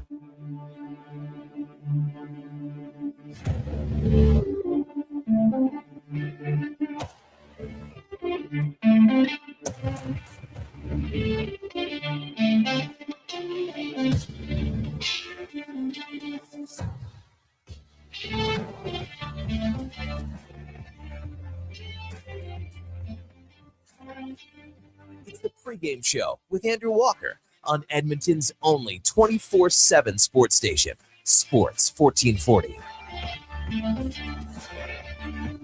Andrew Walker taking over the Jason Gregor show here with the Titan Supply pregame show, your only source for rigging, lifting, and hauling products. Visit titansupply.ca. Oilers and the Dallas Stars coming up just after 6 p.m. in about 20 minutes from now, 15 minutes from now. We'll talk to our game day analyst, Landon Farrar. What did you guys, I didn't listen to a ton of your show today. What did you guys talk about today? We didn't have him on because he was coming on with you. So you can save everything. Okay. All your best questions. Because usually I just rehash your questions. That's what I do. Lazy. Yeah. All right. The River Cree over-under, in case you missed it, a combined 1.5 points over or under for Zach Hyman and Ryan Nugent-Hopkins. Give us a text on the Weiss Johnson text line, 833-401-1440. You can win $100 at the River Cree. Zach Hyman, game number 700. Listen, everyone's heard this opinion. I know you would put it in your kind of your game day synopsis there at Oilers Nation Daily Faceoff. It's crazy, especially when you consider how the Oilers can't win for trying to find a free agent on July 1st. The Zach Hyman deal is just so unbelievably impactful. And I think he's the third in the salary cap era after Chara and Hossa. I think he's the most impactful free agent signing. Well, which Hossa deal was that? The one to Chicago, because Detroit was 1 year. To Chicago, right? Because he flip-flopped from Pittsburgh. What happened? He was in Pittsburgh. He was in Pittsburgh. He lost. Got traded to Pittsburgh right at the deadline. Lost. Played for them. Yeah. Then he went signed to the Wings. A 1-year deal. And Rich Winter kind of described Hossa's strategy was because the Oilers had offered him big money for a long-term deal that year, and he was like, he had a plan. He went to Detroit because he felt like he needed to learn how to win. And then he lost again. To Pittsburgh. Yeah. Yeah. And then he went to Chicago, and then he won. And then 3 in 6 years. Yeah, just Hall of Famer. And then, I'm still a little skeptical on his retirement, but Rich Winter probably isn't. I've talked to Rich about it, actually. He does say he has the skin condition was pretty bad. Like he couldn't put stuff on and whatever. And I was like, okay. God, the timing was just so. Well, it did work out nice with the contract ending, but there's still he's still like he doesn't basically his body became allergic to hockey equipment, and so even if you would put like sweating too much, you'd put on like special Under Armour gear. It didn't matter, and so. Yeah, it's kind of weird. Doesn't really do much anymore. He was so good. Good on both sides of the puck. Could score goals. Powerful And listen, it's modern day, man. He would never be on the wrong side of a headline either, which goes a long way. Yeah. Right? Like guys like that, very important. Like Connor McDavid, Ryan Nugent-Hopkins, the Sedins. I know people could be critical, but those guys are absolutely great ambassadors for the game and their team. And to me, Hossa was always that. Not that guys that are in the media or like to talk are bad guys necessarily, but I don't know. Give me give me those building blocks that you never even have to think about. Hossa was great. Well, he was what a lot of coaches call a low maintenance player. Yeah. Heatley for Hossa. That was a big trade too. Rarely to see 2 40-goal scorers get dealt for each other. Mm-hmm. Right? Like, honestly, I don't think has there been and a that trade. was to Atlanta, right? Yeah. Hossa bounced around a little bit, I guess. Yeah, well, that was from Ottawa to Atlanta. And that was obviously, Atlanta after what happened with Danny Heatley and, driving the car and teammate dies. And I get why you want to change there, so I understand it. But has there been can you think of a trade that, I guess Subban and Weber, but even Subban Weber was a big cool deal one. at the Yeah. time. Yeah. But it turned out like Shea Weber was a way better player. Like, let's call a spade here. You know what? Like, this isn't, I mean, I was working in Toronto doing the afternoon show at that point, and this isn't necessarily what it is to pat myself on the back. But like that trade went down, and I believe it was the same day as Hall for Larson, which was a different category. Mm-hmm. That was kind of need for need, which I didn't think Hall for Larson was that bad, to be honest. But when that trade went down, I loved it for Montreal, and I felt like the only guy on the planet that loved it for Montreal. Yeah, like I felt like I was on an island. I remember the analytics people were just, Shea Weber's terrible. I'm like, you guys got it. This analytics can really help.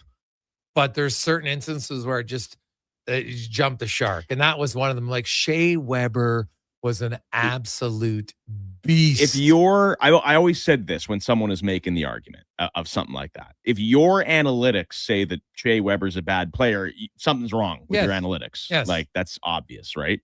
And it's like what always drove me crazy about that. And listen, Edmonton has an analytical marketplace too. And I think the world we've cooled on the big debate. We realize that analytics are just stats. I get it.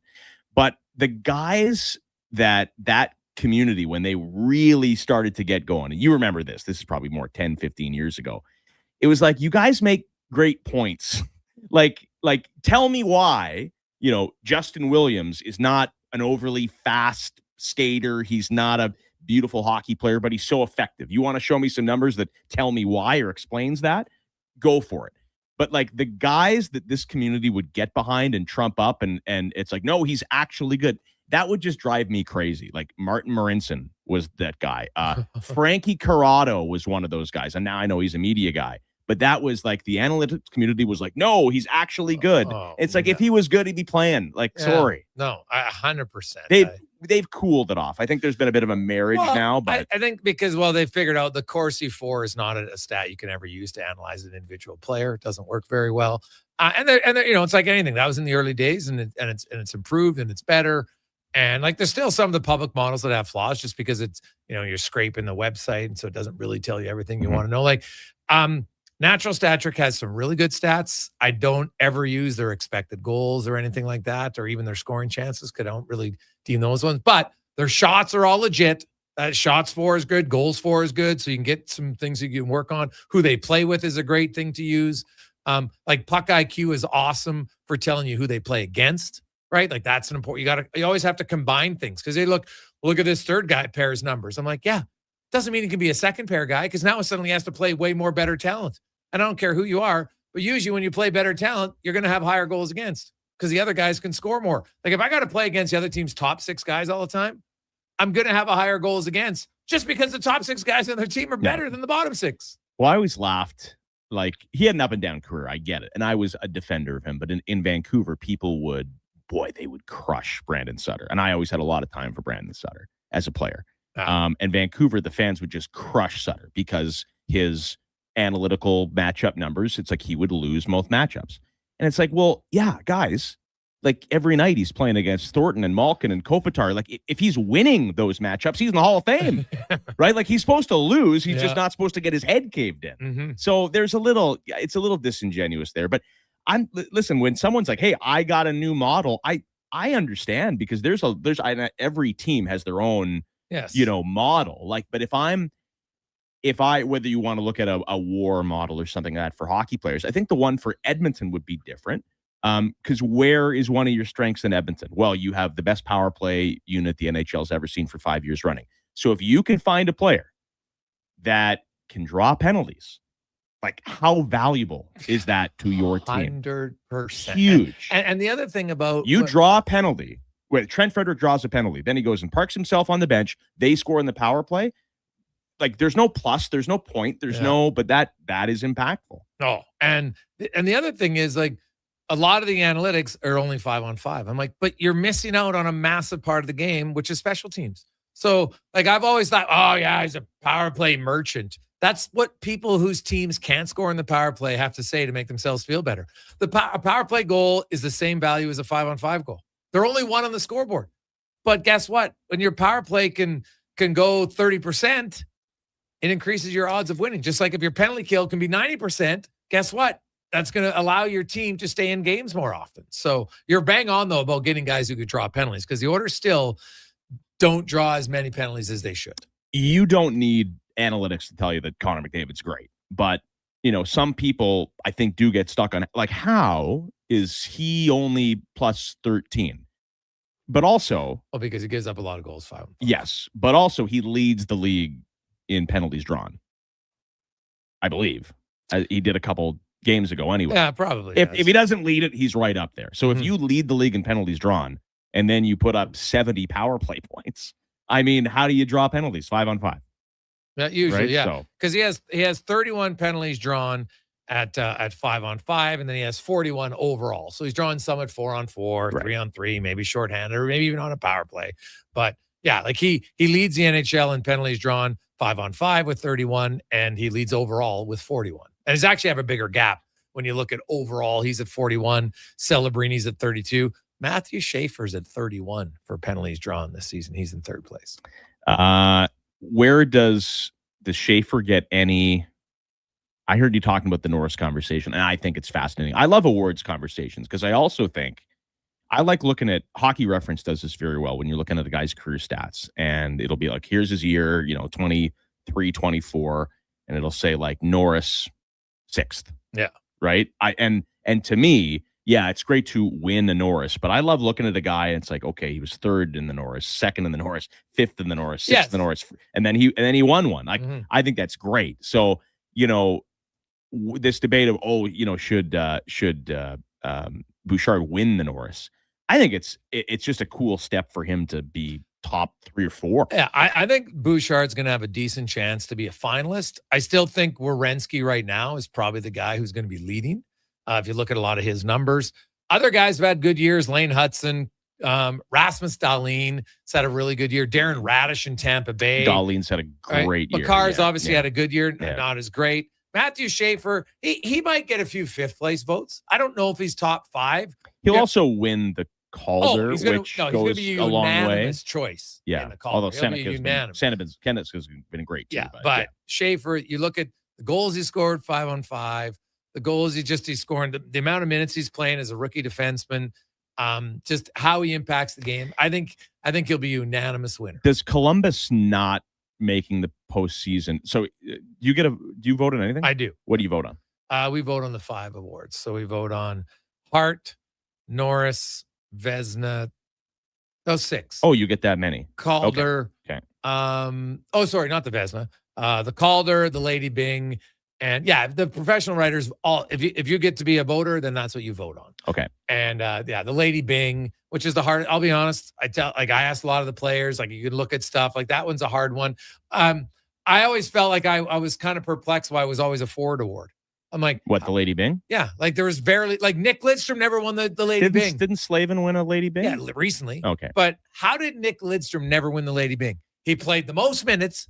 He didn't take any penalties. He was literally the epitome of sportsmanship on the ice. Yeah, it was for the longest time. And I remember bringing it up to Bart. I'm like, why does defenseman not win? Like, what the hell are you talking about? These guys play more minutes. They're defending, so it's harder not to take penalties because you have guys coming at you. You have to stop them. Right, usually. So, like that was the one. When I look at all the awards, and I know he won tons of, and rightfully so. But how he never won the Lady Byng is mind blowing to me. But I would say, even as someone who votes on it, Guy might be the biggest jerk on the ice. Doesn't take any penalties, but most off to everyone. Like you never know, and I don't mind that. I feel the Lady Byng should be a player. Yeah, I totally agree with that. 100%. Because you don't know. But that's why I always ask the players. I'm like, these are the guys I'm thinking. Tell me, like, is this guy a real douchebag that I'm not aware of? Right. So you can kind of weed out some of those. But Jacob Slavin, definitely not a douchebag. No, definitely not. So I imagine, so you vote, you probably make it very public. You got a radio show to do, right? So you probably discuss. I can't talk about who I vote until afterwards. Right, but you do. This we'll is who, this is why. 100%. Because, now I love the fact when they put the votes public. I thought it was great because if you want to vote for some guy, if you want to be different sneaky, or whatever, then I think you should. And guess what? Just because everybody doesn't agree with your vote doesn't mean you're wrong. If you can defend your reasoning because everyone else is a sheep, because I do see sheep voters, and I look at them like they're just voting on who they think. Oh, you know what? This guy was the best 2 years ago, so he's still the best. Right? It's like Cale Makar this year. Well, everybody votes Cale Makar right now because they think because you'd start your franchise with him. That's not what the vote is. Yeah, no, but honestly, I like Cale Makar a lot. But right now, today, if I had to pick a defenseman to start my franchise, you do Schaefer, 100%. Yes. But I understand. I like Bouchard a lot, man. I'm a Bouchard guy. Bouchard's year's been unreal, unbelievable. And would I, if I'm picking a team, do I pick Makar ahead of Bouchard? Yeah, probably. But that's not what the vote is. It's not what the award is. Yes. Bouchard's been like, where would the Oilers be without Bouchard? Yeah. Sheesh. No, Bouchard's been really good for the Oilers this year. So is Werenski. Like a lot of these, like Lane Hudson, you dig into his numbers, he's been really good for Montreal. He doesn't kill penalties. Yeah. And that's a totally valid point. And neither does Quinn Hughes, although Quinn Hughes is so dynamic. Plays a ton of money. Yeah. But Quinn Hughes also, he lands in a new spot, transforms their entire team. I mean, Quinn Hughes is great. Quinn Hughes has been really good, but he doesn't score goals. And doesn't score goals. Yeah. Not this year anyway. But if you're, and look, this is not a slight on Hudson at all, but like, I don't know, to me, like if you're a defenseman, you better kill penalties, right? Yeah, that's probably fair. I will say though, like I looked at the Selke trophy and people are like, oh, he's got to kill penalties to be a Selke winner. I'm like, okay, but what if the guy doesn't kill that many penalties, but he plays way more minutes? If he plays more minutes 5-on-5 than a guy does 5-on-5 and penalty kill combined, does it matter that the guy penalty kills? Yeah, that's a good question. I mean, if you are always against the other team's top unit 5-on-5, like you almost want to save your energy a little bit. Yeah. The Selke's a tough one because again, that would, you'd have to dig into it because that's a bit of a reputation award too. Selke, but nowadays there are more numbers you can find, right? Like you can, like that's why Puck IQ is great because it can show you, who's, and what's your numbers against the best players, right? And that matters for sure against the middle. How many D zone starts, although, you need defensive zone starts off a face-off, right? But if you have one face-off and then they, and they get a weak shot, now it's another face-off. That's still not like, it's still in the same sequence, right? So you got to break things down. But there's more available data now. And I try to, as much as I can, take it serious as I can, because I think there's an honor to win an award like that. And it shouldn't be based on, well, he's due. I hate that. I never go into he's due. I agree with that. And also, and I like that you pay attention because I think there's, again, an honor to be top 5, right? I think 100%. Yeah. Right? Like I almost, okay, you want Werenski, sure. You want Bouchard, you want Makar. Not really going to argue, but like where I would get, dig into it a little bit is where should Schaefer be? Where should Seider be? Where should Jackson Lacombe be? The guy's unbelievable. And Anaheim might win the division. Rasmus Dahlin in Buffalo's been unreal too. Yeah, he's really taken a step. There's a lot of good quality guys that are available. Darren Radish in Tampa Bay, you kidding me? Like think of all the injuries. McDonough's gone, Hedman's gone, Cernak's been out. Did anybody even know Darren Radish? That's why I look at his numbers and you're like, man, they're pretty impressive. And they needed him, and he's completely filled the shoes of Hedman, who, you know what? Like Hedman is he's got a bit of char to him where he can lose a step. He's got a long reach, so he'll play a little longer. But Hedman overnight went to a third pair guy. It's crazy. Yeah. Like I'd still take him on my team. Don't get me wrong, but Hedman is not the same guy. A couple of years ago. No. Still good, but yes, not as quick. Let's before we go to break, take a look at the lines for Nisku Ford and NiskuFord.ca. Of course, the injuries coming in for the Oilers. The important, not the other guys aren't important, but the important one for the Oilers is Ingram's going to back up tonight, so he's good to go. He'll probably start tomorrow in St. Louis. Ryan Nugent-Hopkins, McDavid, Hyman, Podkolzin, Draisaitl, Roslovic, unchanged there. Savoy, Dickinson, Kapanen, really like the look of them. And then the fourth line, little different tonight. Henrique, Szymanski, Frederick. Mhm. Will Szymanski be probably Henrique in the middle? I'm not sure. No, I think they like Szymanski's better skater, but you'll see. But you might see Henrique taking some. Oh, he'll strong take side draws, draws. and Henrique and Savoy will be the second unit on the penalty. Well, so far, I will say this. Savoy's gotten going. Podkolzin's got going.